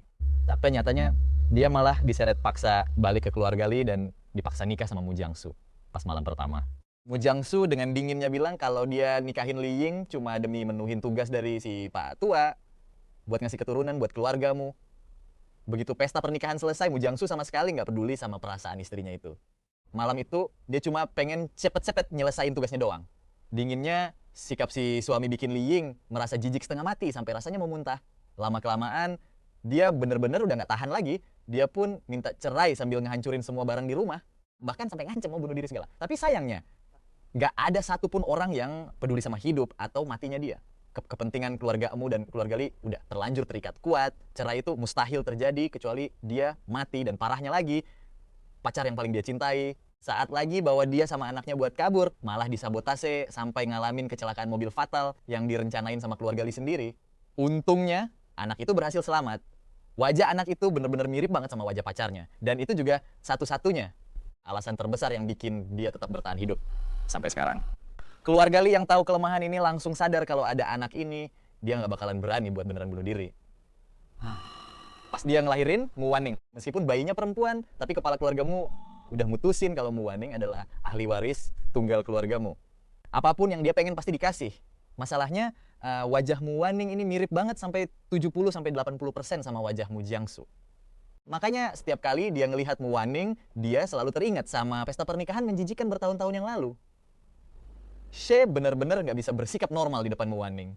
Di saat Mu Waning punya segalanya, anak pertamanya justru harus kehilangan ayah kandungnya yang tewas mengenaskan secara tragis. Bahkan keluarga Lee aja nggak mau ngakuin anak haram ini. Akhirnya dia cuma bisa numpahin semua rasa sayangnya buat menebus kesalahan ke anak itu. Pas Jiang Xinyi baru aja keluar dari restoran, Jiang Tianyi langsung buru-buru nemuin dia. Dia nanya apa yang dibilang Nyonyamu. Pas denger ceritanya, matanya langsung melotot. Sampai segitunya dibilang kayak mau nyulik dia sendiri. Tipikal ibu kandung banget deh. Orang tua kita emang masih yang terbaik. Paling mentok cuma motong uang jajan kita doang. Untung aja gue diem-diem udah nyiapin dana darurat. Perusahaan Xi'an juga lagi maju-majunya. Pas ngelihat Xinyi cuma diam aja, dia langsung nanya panik. Kak, lo beneran mau setuju? Gue gak bakal mau ngelakuin hal gak bermoral kayak gitu. Lagian dari awal gue emang gak mau cari masalah sama Mu Waning. Sekarang mereka akhirnya bisa bareng dan Xi'an juga udah tahu dari dulu kalau lo itu jadi mata-matanya Nyonyamu selama ini. Omongan ini akhirnya bikin Jiang Xinyi mendongak, Jiang Tianyi ngangguk dan bilang, itu pas kejadian di bar waktu itu. Dia nyuruh gue gak bilang siapa-siapa. Makanya gue sembunyiin ini dari lo. Dua bersaudara ini selalu ngerasa kalau diusirnya gue sama Li Ying itu sebagiannya karena salah mereka. Jadi dalam hati, mereka paham banget. Gue pergi bukan karena serakah harta, tapi karena emang udah kepepet, gak ada jalan lain. Jiang Xinyi senyum kecut sambil ngegeleng bunda. Kalau gitu, di mata dia gue pasti kelihatan jahat banget ya. Dia selalu mikir kalau aja gue bisa ninggalin Mu Waning demi duit. Apa gue bakal tetap bertahan sama dia demi duit juga. Bahkan kalau dia ngasih tahu apa-apa, gue sama Mu Waning gak bakal punya kesempatan lagi. Tapi dia beda dari Mu Waning. Dia cuma perlu bikin keributan sama keluarganya dan dia tetap bisa nikah sama gue. Tapi kenyataannya setelah gue dan Mu Waning putus, kita gak pernah ketemu lagi. Bahkan kita gak sempat ngomong sepatah kata pun. Jiang Tianyi langsung buru-buru nenangin dia. Kak, gak mungkin. Dia kayaknya gak peduli sama sekali soal itu. Malahan dia ngajakin kita buat ngerintis bisnis bareng. Hati dia tuh tulus banget. Dia gak pernah nyalahin lo kok. Pas denger itu hati Jiang Xinyi rasanya kayak ditusuk belati. Gak terasa hari pesta itu makin deket aja. Walaupun hasil dari perusahaan lumayan gede, tapi itu masih jauh dari target kita. Apalagi keluargamu terus-terusan ikut campur di balik layar. Buat dapetin buku nikah aja susahnya setengah mati. Rasa cemas Mu Waning kelihatan jelas banget, apalagi pas lagi wawancara mahasiswi muda. Tatapan matanya tuh kayak mau nyabik-nyabik mereka, ekspresi dinginnya doang udah sukses bikin beberapa orang ketakutan dan langsung kabur. Tapi dipikir-pikir, kalau tekanan kecil gini aja nggak kuat, gimana nanti mau ngadepin klien yang rewel? Nah, tiap kali beres wawancara mahasiswi yang cantik-cantik, udah ketebak dong. Malamnya gue pasti kena batunya. Gue bakal digempur habis-habisan sampai subuh. Akhirnya gue mutusin buat gak keluar rumah lagi. Seharian cuma mager di dalam villa. Tapi jelas ini gak bisa dibiarin terus-terusan. Dokter bilang, dia kena gangguan bipolar. Gue harus cari cara buat nenangin dia sedikit. Gue angkat dagunya dan ngajak, kita ngedet yuk. Tapi Mu Waning tetap cemberut dan diem aja. Dia malah nyungsep ke dada gue. Sambil ngusel-ngusel manja, aku gak mau keluar. Aku benci cara cewek-cewek itu ngeliatin kamu. Apalagi yang masih muda dan cantik. Ngeliat dia gak mau diajak keluar, gue langsung ganti taktik. Tapi aku pengen banget keluar buat main. Mau kan nemenin aku? Mu Waning langsung lulus ketika, iya, aku bakal nurut semua kata kamu. Pas banget waktu itu, perut gue bunyi keroncongan. Gue lapar nih. Dia langsung ngedongak sambil natap gue pakai matanya yang bulet, gede, dan berbinar-binar. Suami terbaikku, tunggu ya. Aku masakin dulu buat kamu. Begitu kamu kenyang, kita langsung berangkat. Istriku emang yang terbaik. Panggilan itu bikin Mu Waning makin manja parah. Dia langsung meluk gue lagi sambil minta jatah cium. Gue cuma bisa senyum sambil dorong dia pelan. Terus dia pergi ke dapur dengan semangat membara. Gue sendiri rencananya mau mandi dulu. Tadinya sih pengen ngajak dia mandi bareng. Tapi pas inget punggung sama lutut gue lagi pegel-pegel, mending gak usah deh. Shower di kamar mandi utama, kebetulan lagi rusak. Gue inget masih ada kamar mandi satu lagi di ujung koridor lantai 2. Kamar mandi yang bahkan gak pernah gue masukin sama sekali. Gue ambil handuk sama baju ganti, terus keluar kamar. Mu Waning lagi di dapur terbuka lantai 1. Tiba-tiba dia sadar kalau gue lagi jalan ke arah kamar mandi di ujung koridor lantai 2 itu. Seketika suaranya tercekat karena panik dan dia langsung teriak manggil gue. Sian, gue langsung berhenti dan nengok ke bawah. Ada apa? Mu Waning buru-buru ngatur napasnya biar kelihatan tenang lagi. Dia nanya ke gue, kamu mau ngapain? Mau mandi? Shower di kamar kita kan rusak. Nggak nunggu jawaban dari dia, gue langsung buka pintu dan masuk gitu aja. Nggak ngasih dia celah buat nahan gue. Pas pintu kebuka, pemandangan di depan mata langsung bikin darah gue membeku seketika. Bak mandi itu dipenuhi noda darah merah tua yang udah mengering. Di lantai berserakan boneka-boneka yang dicabik-cabik dan dipotong hancur. Itu semua kado-kado yang pernah kita kasih satu sama lain dulu. Di ruangan yang tertutup itu, bau darahnya bahkan masih kecium samar-samar. Gue masih shock berat, tiba-tiba pandangan gue langsung gelap. Muwaning meluk gue erat banget dari belakang. Sambil nutupin mata gue pakai satu tangannya. Suaranya gemeteran parah, jangan dilihat. Tolong jangan dilihat. Dia dulu pernah berniat bawa gue ke sini biar gue ngelihat gimana dia mati tanpa adanya gue. Kalau gue pergi dia bakal ngelanjutin ritual kematian yang belum selesai ini. Pendeta Agung pernah bilang, fakta bahwa ritual itu keganggu berarti takdir kita belum benar-benar usai dan emang belum waktunya dia buat mati. Tapi kalau pada akhirnya kita ditakdirkan pisah, dia bisa lanjutin ritual itu kapan aja. Dia cuma perlu ngebiarin kondisi ruangan itu kayak gini. Tapi setelah gue balik dan nanda tanganin kontrak seumur hidup, dia nggak pernah lagi ke sini. Rasa bahagia yang datang tiba-tiba bikin dia benar-benar lupa soal tempat ini. Gue bisa ngerasain badannya yang gemeteran, takut kalau setelah gue ngeliat ini, gue bakal kabur, ketakutan, dan ngilang selamanya. Gue lepasin tangannya pelan-pelan dari mata gue, terus balik buat meluk dia erat-erat. Suaranya gemeteran, tapi dia tetap berusaha tenang sambil ngebujuk manja. Xian, kita mandi di bawah aja yuk. Selesai makan kita langsung ngedate, oke? Dia pengen banget bawa gue pergi dari situ, tapi gue diam matung. Cuma bisa natap dia dengan hati yang terasa berat banget. Cewek Malang ini bener-bener haus akan kasih sayang. Keluarga toksiknya lah yang bikin dia jadi se-ekstrem ini. Kepergian gue malah bikin dia makin gila. Gue nggak habis pikir, apa emang sepadan ngelakuin semua ini cuma demi cowok kayak gue.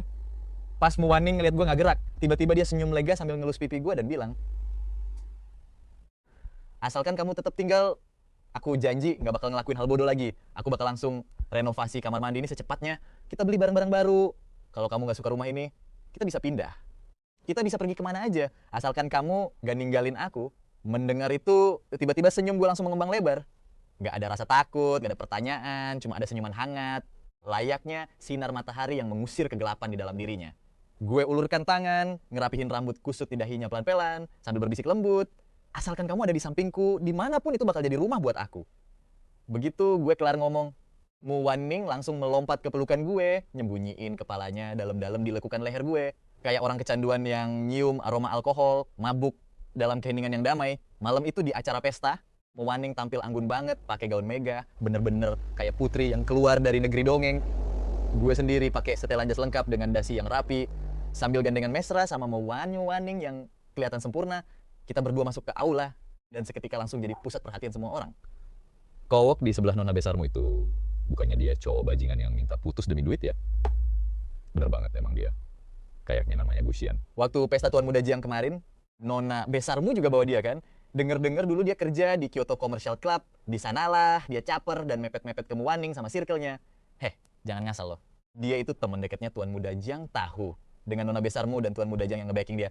Siapa juga yang berani macem-macem? Kata manajernya dulu, pas kerja dia sombong banget. Bahkan sempet ngepruk kepala anak orang kaya sampai bocor. Kalau menurut gue sih, itu cuma taktik murahan dia doang buat nge-get Muwaning. Istilahnya mah sok jual mahal gitu. Jual mahal doang itu mah. Beberapa cowok tajir lagi asik bisik-bisik gosip. Tiba-tiba sebuah suara dingin terdengar dari arah belakang mereka. Begitu mereka nengok buat nyari tahu siapa orangnya, muka mereka langsung auto masang senyum palsu. Halo, Nona Jiang, Tuan Muda Jiang. Jiang Tianqi natap mereka penuh hinaan. Apa emang dia butuh taktik kayak gitu? Cuma modal tampang kayak gitu aja berdiri di sana. Cewek mana sih yang gak bakal langsung ngelirik berkali-kali? Cuma orang-orang gak berguna. Bakat kok malah dipakai buat main tarik ulur nggak jelas. Kalau sampai gue dengar kalian banyak bacot lagi, tahu sendiri kan akibatnya. Muka mereka langsung pucat pasi. Tapi terpaksa tetap senyum palsu. Meskipun keluarga mereka lumayan berduit, tapi levelnya masih jauh banget di bawah keluarga Jiang. Apalagi kalau dibandingin sama keluarga Mudan Li. Masuk ke pesta ini aja, sebenarnya mepet banget. Makanya mereka nggak bakal berani cari gara-gara sama dua orang ini. Mereka cuma bisa manggut-manggut iya doang, terus langsung cari alasan buat buru-buru kabur. Percuma lu ngomong gitu, mereka nggak bakal dengerin. Sahut Jiang Xini dari samping. Jiang Tianqi sendiri kelihatan cuek-cuek aja. Selama gue nggak denger langsung sih, aman-aman aja. Tiba-tiba ada pelayan yang nggak sengaja ngotorin ke meja gue, dia langsung panik dan minta maaf berkali-kali. Setelah gue tenangin, gue bersiap pergi ke ruang istirahat buat ganti baju. Pas gue lepas rompi dan mau naik ke lantai atas, tiba-tiba Muwaning pegang pergelangan tangan gue. Aku ikut ya, gue cuma senyum tipis. Kan tadi kita udah bahas ini. Muwaning langsung nunduk, kelihatan melas banget. Kayak anak kucing yang dibuang. Aku inget kok, kata gue sambil nenangin dia lembut. Ada Tianqi dan yang lainnya di sini. Gue cuma sebentar kok. Muwaning akhirnya lepasin genggamannya, sambil terus natap punggung gue, kompas naik tangga. Di matanya yang paling dalam ada rasa obsesif dan kegelapan. Dia cuma pengen nempel sama gue setiap detik. Di depan Xian, dia nggak bakal nunjukin sisi gilanya. Hancurkan pesta ini. Di dunia kecilnya bersama Xian, nggak boleh ada satu orang pun yang bisa misahin mereka. Begitu gue masuk ruang istirahat, gue langsung suruh Jiang Tianqi buat selundupin gue keluar lewat pintu belakang. Xian, lu seriusan mau nemuin bokapnya Mu Wanning? Jiang Tianqi kelihatan panik dan cemas banget. Gimana kalau dia mau celakain lu?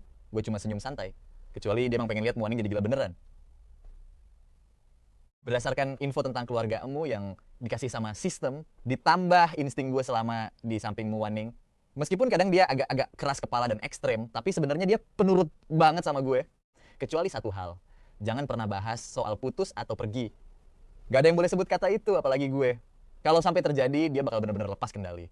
Bukannya dia bakal celakain gue, tapi dia pasti bakal sakitin dirinya sendiri. Kalau secercah harapan terakhirnya direnggut sama orang tua kandungnya sendiri, dia pasti bakal nekat pergi selamanya.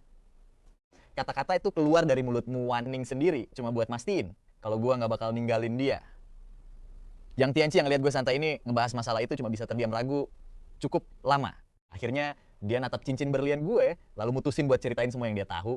Dia nunjukin sebuah artikel tentang kutukan rune di cincin itu biar Xian lihat. Di luar negeri ada sepasang kekasih yang juga pakai cincin kembar dengan rune yang mirip. Katanya kalau salah satu pihak berkhianat, kutukan itu bakal bikin mereka mati bareng biar bisa bersama selamanya. Keduanya bakal ngalamin kecelakaan tragis dan jiwa mereka bakal terikat satu sama lain. Awalnya Jiang Tianqi nggak percaya, tapi ternyata banyak kasus serupa yang terjadi. Banyak pasangan yang mau buktiin kesetiaan mereka sengaja ngukir rune itu. Ujung-ujungnya mereka semua mati, mengenaskan secara misterius karena semacam distorsi. Ditambah lagi aksi Mu Wanning yang diam-diam nyingkirin semua orang yang deketin gue, bahkan sempat coba bunuh diri. Jiang Tianqi ngebeberin semua kelakuan gila cewek itu. Setelah dengerin baik-baik, gue beneran kaget. Energi spiritual di dunia ini dasarnya lemah banget. Berarti kekuatan supernatural jiwa harus punya akumulasi yang cukup besar, biar hal-hal mistis kayak di artikel itu bisa kejadian. Tapi ya, kutukan apapun nggak bakal ngaruh ke gue. Jiang Tianqi bilang, Pendeta Agung pernah ngajarin kalau kutukan itu nggak bisa lepas kecuali kedua belah pihak sama-sama mau. Makanya pas di bar kemarin, dia nggak berani ngomong apa-apa karena takut gue keseret.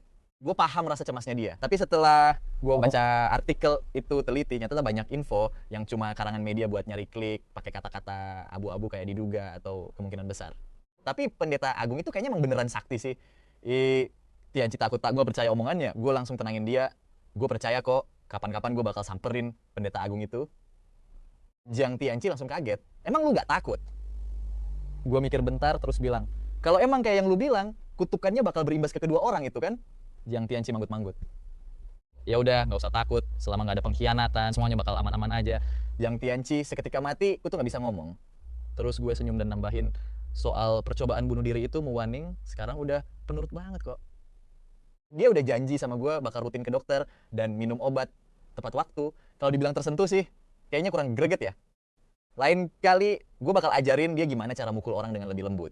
Sebenarnya orang-orang yang ngejar gue secara terang-terangan itu bukan masalah besar. Tinggal gue tolak dingin beberapa kali, mereka juga bakal tahu diri buat mundur.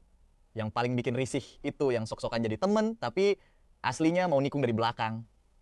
Kalau bukan karena mata jeli Mu Wanning, gue nggak bakal ngeh sama tipe-tipe cewek green tea bermuka dua kayak gitu. Yang Tianqi tiba-tiba ngerasa kalau selama ini dia mungkin cuma terlalu overthinking. Lagian kalau dipikir-pikir, mana mungkin orang serasional gue bisa kena cinta buta? Lihat aja gimana tegasnya gue di dunia bisnis. Terus lihat Mu Wanning pas lagi sama gue, dia udah kayak anak kucing yang penurut banget. Istilah itu emang cocok banget disematkan ke Mu Wanning sekarang. Biarpun dia bisa aja nekat habisin nyawa orang pas lagi gila, tapi di depan gue, dia lembut banget kayak orang yang berbeda. Jiang Tianqi gak bakal pernah nyangka seumur hidupnya kalau suatu hari dia bakal pakai kata lembut buat ngegambarin sosok Mu Wanning. Pas mereka lagi asyik ngobrol, tiba-tiba sebuah mobil limosin Lincoln mewah berhenti mendadak di depan mereka dengan suara decitan keras. Dua pengawal berjas hitam langsung ngancam dengan nada dingin. Tuan Guxian, kepala keluargamu ingin bertemu dengan Anda. Tolong jangan persulit kami. Dengar itu, gue dengan tenang langsung masuk ke dalam mobil. Jiang Tianqi buru-buru telepon Jiang Xinyi buat jemput dia. Begitu tutup telepon, dia langsung mundur 2 langkah ketakutan. Kayak habis lihat hantu. Mu Wanning yang seharusnya masih ada di pesta, ternyata lagi natap dia dengan pandangan dingin dan menyeramkan. Gak bakal ada lain kali. Senyuman Mu Wanning langsung bikin bulu kuduknya merinding. Jiang Tianqi mandi keringat dingin dan nanya, Maksud lu apa? Ya persis kayak yang gue bilang. Muwaning miringin kepalanya. Kalau sampai Xian ketakutan gara-gara lu, gue nggak bakal segan-segan jahit mulut lu itu. Melihat ekspresi Jang Tiangqi yang shock dan ketakutan setengah mati, Muwaning pun berbalik pergi dengan puas. Setelah dia pergi, Jiang Xinyi buru-buru nyamperin. Dia lihat mata Jang Tianqi udah berkaca-kaca merah dan badannya gemeteran. Muwaning beneran psikopat. Gila. Gua nggak percaya dia beneran berani ngelakuin itu. Di dalam mobil bokapnya Muwaning dan gue duduk berhadapan dibatasi sebuah meja kecil. Konglomerat bisnis ini kelihatan awet muda banget. Umurnya udah 50 tahun tapi fisiknya masih kayak 40 tahunan. Dengan setelan jas yang rapi, dia bener-bener memancarkan aura kemewahan dan wibawa kelas atas. Butuh duit berapa banyak biar lu mau pergi? Bokapnya mu tiba-tiba angkat bicara dan gue langsung nantang balik. Gimana kalau gue pengen seluruh aset keluargamu? Tatapannya langsung berubah dingin sedingin es. Berani banget lu ya? Gue emang lahir kayak begini, jawab gue sambil senyum santai. Gue sama sekali gak gentar sama auranya. Lagian bagi gue, semua hal tentang gue itu kecil, kecuali nyali gue yang segede gaban. Bokapnya mu langsung menyipitkan matanya. Dia merhatiin gue dari ujung rambut sampai ujung kaki. Setelah hening cukup lama, dia akhirnya bersuara. Gue udah sering dengar tentang lu belakangan ini. Bukan cuma bikin malu tuan muda keluarga Fu, tapi lu juga nekat taruhan nyawa balapan sama anak perempuan gue. Parahnya lagi lu malah menang dan bikin dia nurut sama semua omongan lu. Kalau dipikir-pikir, ini kocak banget sih. Dulu pas gue pertama kali ketemu Waning, meskipun dia nggak nolak gue sekasar, dia nolak cowok-cowok lain, bahkan sekali sempat bantuin gue, tapi dia bener-bener bebal dan nggak mau dengerin nasihat siapapun. Kalau dia pengen balapan, ya dia langsung tancap gas aja. Kayak orang yang emang nyari mati. Lama-lama gue nggak tega ngelihatnya, jadi gue nantang dia taruhan. Kita balapan 1 lawan 1. Kalau gue menang, lu harus nurut sama kata-kata gue. Gak disangka dia langsung setuju gitu aja. She bahkan milih lokasi yang lumayan aman. Dan ya hasilnya tentu saja gue yang menang. Kalau dipikir-pikir sekarang, justru setelah balapan itulah Muwaning mendadak jadi nempel banget kayak perangko. Kerjanya ngekorin gue seharian. Dia bahkan sering nanyain apakah ada yang bisa dia bantu. Katanya sih ini soal pemenang mengambil segalanya dan yang kalah harus bayar harganya. Dulu gue emang masih polos banget, mikir dia nurut cuma karena dia kalah balapan. Makanya dia jadi manis banget kayak gitu. Tiba-tiba nada bicara bokapnya mu berubah drastis. Karena lu udah pergi. Kenapa sekarang lu balik lagi? Gue nggak jawab pertanyaannya, tapi malah baliknya sebagai anak kandung om sendiri. Kenapa om nggak bisa lebih peduli sedikit aja sama Muwaning? Bokapnya mu tetap diam dengan wajah sedingin es. Dia nggak kekurangan apa-apa kok. Jawaban ini udah ketebak banget sih. Di saat yang sama, Gue juga langsung ngejawab pertanyaan dia sebelumnya. Justru karena itulah gue kembali. Dan tepat di momen ini, bokapnya mu tiba-tiba ngeluarin cek dari kantongnya. Semua orang nanya ke saya kalau kamu emang sayang banget sama anak saya, kenapa kamu malah nerima duit buat ninggalin dia? Dari awal saya ngerasa kamu bukan tipe orang yang gila harta. Kalau enggak, kenapa kamu nggak nyari saya pas cek itu hilang? Begitu ngelihat dia ngeluarin cek yang sempat hilang itu, mata gue langsung membelalak saking shocknya. Bukannya ini cek yang hilang pas gue di bandara dulu, bokapnya mu lanjut ngomong dengan santai. Anak saya yang nemuin cek ini. Dia nungguin kamu di bandara selama 3 hari 3 malam tanpa makan ataupun minum. Sampai akhirnya dia pingsan dan harus dilarikan ke rumah sakit. Gue bener-bener gak nyangka kalau sistemnya bisa melewatkan informasi sekrusial ini. Tampaknya dunia ini emang selalu mengacaukan proses pengumpulan data. Setelah kejadian itu, kamu sama sekali gak kelihatan balik lagi ke bandara buat nyari cek itu. Bahkan nanya ke petugas bandara pun gak. Kalau kamu emang milih pergi demi uang, terus buat apa kamu balik lagi sekarang? Bokapnya mu bener-bener penuh kecurigaan. Tiba-tiba aja, bulu kuduk gue langsung merinding. Pas gue inget-inget lagi kontrak seumur hidup yang disuruh tanda tangan sama Muwaning, dia jelas banget ngira kalau gue ini cowok matre yang gila duit. Tapi anehnya, dia sama sekali nggak pernah ngebahas soal cek senilai 10 juta yuan itu. Jelas ada yang nggak beres di sini. Kalau emang Muwaning yang nemuin cek itu, mana mungkin dia bisa tahan buat nggak nanyain soal itu. Melihat gue cuma diam 1000 bahasa, bokapnya mu langsung nggak sabaran. Mungkin uang 10 juta yuan ini nggak ada apa-apanya buat kamu. Kamu berhasil lolos dari penyelidikan anak saya selama 3 tahun. Kamu emang punya kemampuan yang hebat. Bukan cuma berhasil ngerebut klien dari keluarga Mu dan Lee. Tapi perusahaan mitra kita juga sekarang mulai goyah. Perusahaan-perusahaan ini bahkan rela bayar denda penalti yang gede banget. Cuma demi mutusin hubungan sama keluarga Amu dan Lee. Kamu pasti punya kartu as buat ngancem mereka. Pengcacara uang. Perintah bokapnya Mu. Bacakan surat wasiatnya sekarang. Pria berkacamata di sebelahnya langsung ngeluarin sebuah berkas. Syarat buat bisa nikah sama Muwaning bener-bener udah jelas banget. Pilihannya cuma dua, harus punya latar belakang keluarga yang kuat atau punya kemampuan yang luar biasa. Kalau gue bisa ngebawa salah satu perusahaan keluargamu jadi nomor 1 di industrinya, baru gue boleh nikahinmu Wan-Ning. Baru setelah pernikahan itu, warisan dari kepala keluargamu bakal dibagi rata buatmu Wan-Ning dan Li Ying. Aturan di dunia ini emang kejam banget. Para pejabat dilarang keras buat berbisnis demi nyari keuntungan pribadi, tapi mereka baru boleh bisnis setelah pensiun. Anggota keluarga mereka juga bisa ikut kecipratan untungnya. Makanya keluargamu selalu ngegabungin urusan politik sama bisnis. Sang kepala keluarga pengen ngebangun imperium bisnis raksasa yang dikendaliin penuh sama keluargamu sambil manfaatin semua relasi dan sumber daya yang ada. Sayangnya, Mu Zongsu nggak pernah bisa memenuhi syarat itu. Bahkan cewek yang dia cintai pun nggak masuk kriteria. Itulah kenapa dia terpaksa harus ngelakuin pernikahan politik. Sekarang gue akhirnya paham kenapa mereka tega abis ngabaikan perasaan Wan-Ning. Padahal doi udah ngancam mau bunuh diri, tapi mereka tetap aja maksa buat ngejodohin dia. Mereka bahkan nekat ngadain acara pertunangan ini. Tapi di momen ini, aula perjamuan bener-bener kacau, balau parah. Para tamu undangan udah pada kabur dari tadi.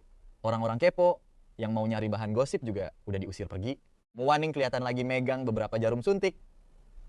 Itu adalah obat penenang yang udah disiapin sama orang tuanya. Telapak tangannya sampai berdarah gara-gara luka gores pas lagi ricuh tadi. Li Ying langsung teriak histeris ketakutan. Wan-Ning, kamu udah gila ya?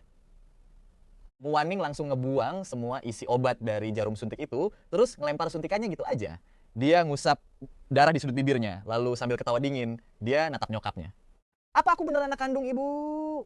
Aku gila atau enggak? Ibu pasti paling tahu lah ya. Tiba-tiba Wan-Ning pura-pura ingat sesuatu. Oh, iya bener. Ibu kan punya satu anak cowok lagi. Anak kandung ibu juga. Ibu pasti lebih paham tentang dia kan? Dia punya kerjaan yang mapan dan pacar yang dia sayang banget. Gimana kalau aku buatin pesta pertunangan juga buat dia? Menurut ibu gimana? Begitu dengar soal anak haramnya disebut, Li Ying langsung histeris dan kena mental. Kamu jangan berani-berani nyentuh dia.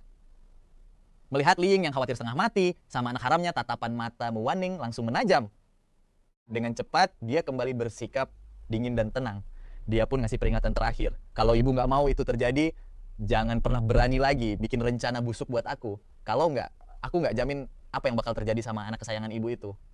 Pas jam bersaudara bahwa gue balik, Wan-Ning ternyata udah nungguin di luar aula. Gue langsung ada luka di wajahnya. Jelas banget nih, baru aja terjadi baku hantam di dalam. Gue buru-buru nyamperin dan ngecek seluruh tubuhnya buat mastiin nggak ada luka lain. Gue sama sekali nggak nanya-nanya atau nyalahin dia. Ngelihat gue yang sekhawatir itu mood dia yang tadinya mendung langsung berubah jadi cerah ceria. Ada apa? Nyokap kamu naikin kamu lagi ya? Tanya gue penuh perhatian. Wan-Ning langsung memanyunkan bibirnya. Dia pura-pura masang muka yang tersakiti banget sambil mengangguk dengan ekspresi melas. Gara-gara emosi, gue udah siap buat nerobos. Masuk ke dalam buat ngelabrak mereka. Gimana pun juga, nggak pantas orang tua mukul anak perempuannya sendiri, tapi tiba-tiba Wan-Ning meluk gue dengan erat. Yuk pulang, ngeliat dia yang lemes banget kayak gini. Dia pasti udah dapet perlakuan jahat banget dari Li Ying. Gue langsung buru-buru nenangin dia. Iya, ayo kita pulang. Bibir Wan-Ning tiba-tiba melengkung, membentuk senyuman tipis yang penuh misteri. Dia diam-diam gandeng tangan gue, lalu kami pun pergi. Di sepanjang jalan, dia nanyain soal apa yang gue obrolin sama bokapnya tadi. Sambil jalan, kami terus ngobrol santai, sampai akhirnya sosok kami berdua menghilang di kejauhan. Jang bersaudara cuma bisa saling pandang. Pas mereka berdua balik ke aula perjamuan, pemandangan di depan mata bikin mereka cengok parah. Ini beneran tempat acara pertunangan, kok malah kelihatan kayak habis kena serangan teroris ya? Pantesan aja dia ngelarang Xian buat masuk. Semua meja dan kursi di dalam udah pada jungkir balik nggak karuan. Minuman keras dan makanan berserakan di mana-mana. Sementara Li Ying duduk lemas lunglai di deket tangga. Tangannya genggam erat pegangan tangga dengan tatapan mata yang kosong melompong. Mengingat amukan dahsyat dari Wan-Ning, rasanya emang bener-bener sengeri itu. Lagian doi cuma pengen ngambil balik aset yang emang udah jadi haknya dia. Emang apa salahnya coba? Belakangan gue baru tahu kalau ternyata tokoh utama pria di pesta pertunangan ini adalah seorang tuan muda ningrat dari luar negeri. Tapi usut punya usut. Tuh cowok malah langsung nyampakin dia, gitu aja. Dia bahkan sama sekali nggak sudi buat dateng. Pantesan aja Mu Zongsu pengen gue nerima tantangan dari sang kepala keluarga. Kepala keluargamu emang udah numpuk harta kekayaan selama berpuluh-puluh tahun.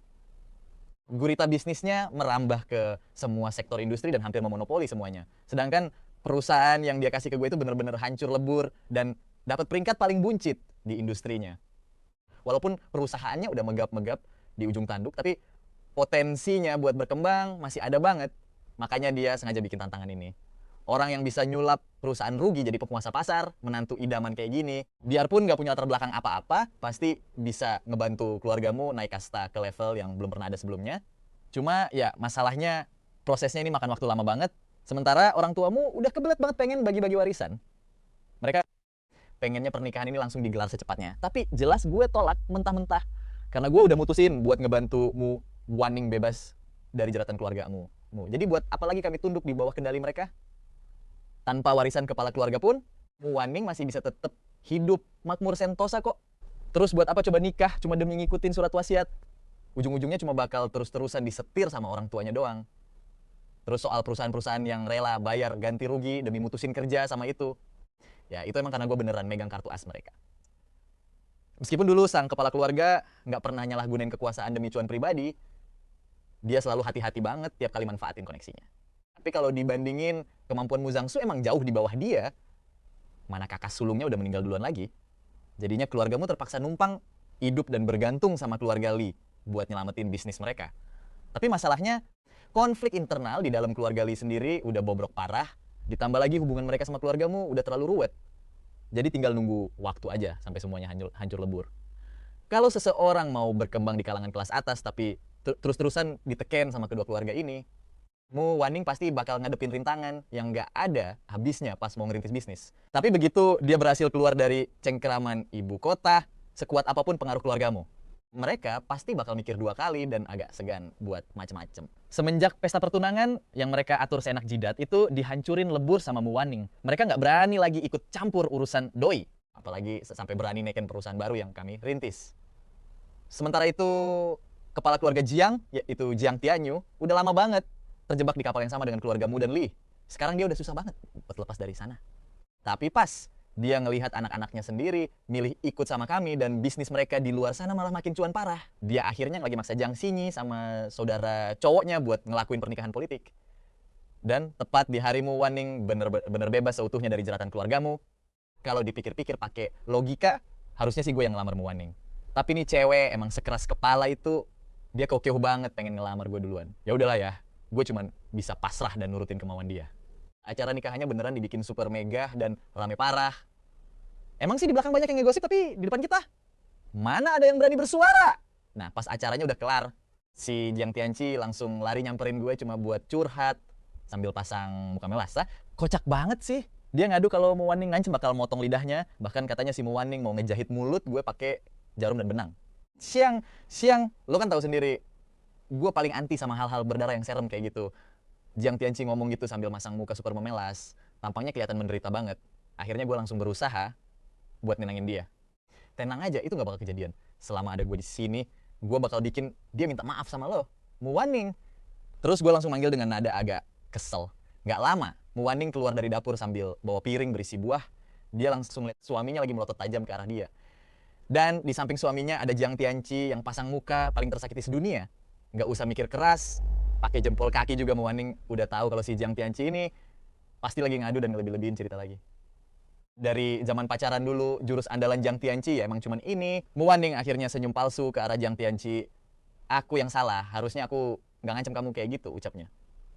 Walaupun nadanya kedengeran ogah-ogahan banget, tapi Jiang Tianchi paham situasi. Buat ukuran Waning, ini tuh udah kelonggaran paling maksimal yang bisa dia kasih. Karena masalahnya udah kelar, si Jiang Tianchi langsung ngerasa puas banget. Awas aja kalau dia masih berani ngancem-ngancem lagi, gue langsung nyodorin sikat anggur ke dia. Udah gak ada masalah lagi kan sekarang. Jiang Tianchi langsung ngunyah anggur itu sambil ngerangkul pundak gue. Mukanya kelihatan puas banget sambil senyum lebar. Nyari mati emang. Pas ngelihat kelakuan, gak tahu malunya Jiang Tianchi, Waning langsung ngasih tatapan maut yang tajam banget. Asli, tatapannya kayak lagi ngelihat musuh bebuyutan. Jiang Tianchi yang ditatap langsung merinding disko, berasa ada es lewat di tulang belakangnya. Tanpa babi bu, dia langsung buru-buru lepasin tangannya dari pundakku. Lagian, nih cewek emang udah terkenal sebagai ratu cemburu tingkat dewa. Kalau cuma goda tipis-tipis sih masih aman. Tapi kalau sampai bikin dia ngamuk beneran, keler deh. Dia nggak bakal kuat nahan amarahnya. Akhirnya Jiang Tianchi buru-buru nyari alasan buat kabur secepat kilat. Begitu dia hilang dari pandangan, aku langsung balik ke kamar. Tapi plot twist, baru aja masuk, aku langsung ditarik dan dikunci sama Waning. Di atas kasur, cuy. Sayang, kamu juga suka ya sama daun muda? Waning nanya dengan suara yang kedengeran cemburu banget. Kamu juga mau? Aku cuma bisa senyum manis sambil ngangkat dagunya perlahan. Kenapa harus pakai kata juga? Aku nggak pernah sekalipun nggak cinta sama kamu. Kalaupun aku beneran pengen seseorang, orang itu cuma kamu. Terus kamu mau? Mau banget. Mataku langsung berbinar-binar. Sambil masang senyum nakal, aku bilang, kalau aku harus ngasih beberapa syarat dulu. Istriku sayang, mulai sekarang kamu harus dengerin semua kata-kataku. Kamu nggak boleh ngelakuin hal konyol yang bisa ngebahayain diri kamu sendiri. Nggak boleh dekat-dekat sama bahaya. Kalau ada masalah yang nggak bisa kamu selesain, kamu wajib cerita ke aku. Dan satu lagi, nggak boleh ada rahasia atau bohong-bohongan lagi di antara kita. Sisanya bakal aku tambah kalau aku inget, oke. Aku bakal dengerin apapun kata suamiku tercinta. Sampai larut malam pun, Muwaning masih aja manja-manjaan gak karuan. Tapi kali ini, aku sengaja diamin dia dulu. Loh, katanya mau dengerin semua kata-kataku. Muwaning langsung meluk pinggangku erat-erat. Tatapan matanya tiba-tiba berubah jadi dalam banget penuh makna. Kecuali untuk yang satu ini. Sayang. Dan bener aja, pas dia baru selesai ngomong gitu, otakku langsung ngeblank seketika. Seluruh badanku lemes dan langsung ambruk ke kasur. Gila ya, keledai aja butuh istirahat, cuy. Muwaning langsung deketin telingaku sambil napasnya ngos-ngosan. Sayang kamu cintakan sama aku cuma bisa ngejawab pelan banget. Asli, capeknya minta ampun sampai buat mangap aja rasanya gak sanggup. Gue cuma nanggepin seadanya, tapi Muwaning masih belum puas juga. Dia terus-terusan manja-manja di kuping gua. Suamiku bilang, aku cinta kamu lagi dong. Ya udah, aku cinta kamu. Aku cinta kamu. Bisikan cinta terakhir itu pun hilang ditiup angin malam. Siang dan malam, dia cuma pengen denger gue bilang, aku cinta kamu sekali aja biar hatinya bisa tenang. Dia tuh bener-bener rapuh dan butuh rasa aman. Semua gara-gara dia nemuin cek senilai 10 juta yuan itu. Kenangan masa lalu langsung bermunculan. Dia mikir gue ini orang yang serakah, mikir gue pasti bakal balik lagi ke bandara demi cek itu, atau minta pihak bandara buat bantu nyariin. Makanya dia terus-terusan nunggu. Tapi sampai bunga-bunga layu pun, gue gak pernah muncul dan dia gak bisa ngehubungin gue sama sekali. Dia selalu percaya kalau gue beneran cinta sama dia. Cuma ya, gue emang udah cinta duit aja. Tapi masalahnya kalau cek senilai 10 juta itu hilang, mana mungkin orang yang gila duit gak bakal balik buat nyari. Dan kalau gue bahkan gak peduli sama duit sebanyak itu dan tetap milih pergi ninggalin dia, berarti cuma ada satu penjelasan. Gue emang gak cinta sama dia sama sekali. Jangan-jangan gue udah jatuh cinta sama orang lain. Pikiran itu bikin dia gila. Begitu bangun di rumah sakit, dia milih buat ngelupain semuanya. Dia ngehipnotis dirinya sendiri biar percaya kalau gue selalu cinta sama dia, cuman agak lebih cinta duit aja. Sekarang setelah gue balik, ini bukti kalau beneran cinta sama dia. Pasti kayak gitu. Bertahun-tahun kemudian, gue nemuin pendeta agung itu. Si pendeta ngejelasin semuanya pakai kemampuan khususnya. Dulu dia ngeliat takdir Muwaning itu luar biasa banget, tapi anehnya dia malah pengen mati. Makanya pendeta itu terpaksa ngarang alasan biar rencana bunuh dirinya jadi lebih ribet. Tujuannya biar dia punya secercah harapan, seenggaknya biar dia tetap hidup lebih lama sambil nunggu momen gue balik buat nyelesain semuanya. Gue kaget banget terus nanya, loh, Anda tahu kalau saya bakal balik? Pendeta itu cuma ngegeleng. Rahasia langit, nggak boleh dibocorin. Omongan itu bikin gue percaya kalau dia emang sakti mandraguna. Mumpung ada kesempatan, gue langsung nanya soal kutukan cincin itu. Pendeta itu bilang kalau semua rumor itu cuma karangan media aja. Gak ada kutukan yang neror dia sama sekali. Itu cuma alasan aja biar Muwaning punya sesuatu buat diyakini. Gue langsung dapet pencerahan. Jadi cerita soal gak bisa diselamatin atau jiwa yang saling terikat itu cuma bohong belaka. Si pendeta senyum sambil ngangguk. Nah, kalau semuanya bohongan berarti duit segunung yang dikasih istri gue harusnya dibalikin dong. Ya kan? Pendeta itu langsung panik dan ganti nada bicaranya. Aduh, apa yang Biksu Malang ini ngomongin tadi? Baru yang bagian bohongnya. Semua yang dibilang istrimu itu bener kok. Cincin itu juga asli.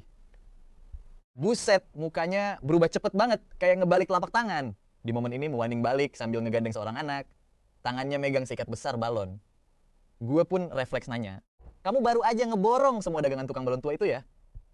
Muwaning bilang dia beli semuanya gara-gara si kecil suka. Lah, terus gimana kalau anak ini pengen kuil ini sekalian? Apa kamu bakal beli juga? Muwaning langsung bilang manja. Kalau itu sih aku harus tanya suamiku dulu. Kalau papanya bilang beli ya, aku langsung beli sekarang juga. Papa, ini semua buat papa. Anak laki-laki gue nyerahin seikat balon itu ke gue. Suara polosnya bener-bener bikin hati gue meleleh. Si pendeta agung tiba-tiba ngasih 3 gembok selamatan katanya buat ketiga anak gue, 2 laki-laki dan 1 perempuan. Begitu dengar gue langsung panik dong. Apa Muwaning hamil lagi? Gue buru-buru ngegandeng dia, gak ngebiarin dia lanjut naik gunung. Dia dibilang belum hamil kok. Datang bulannya baru aja selesai.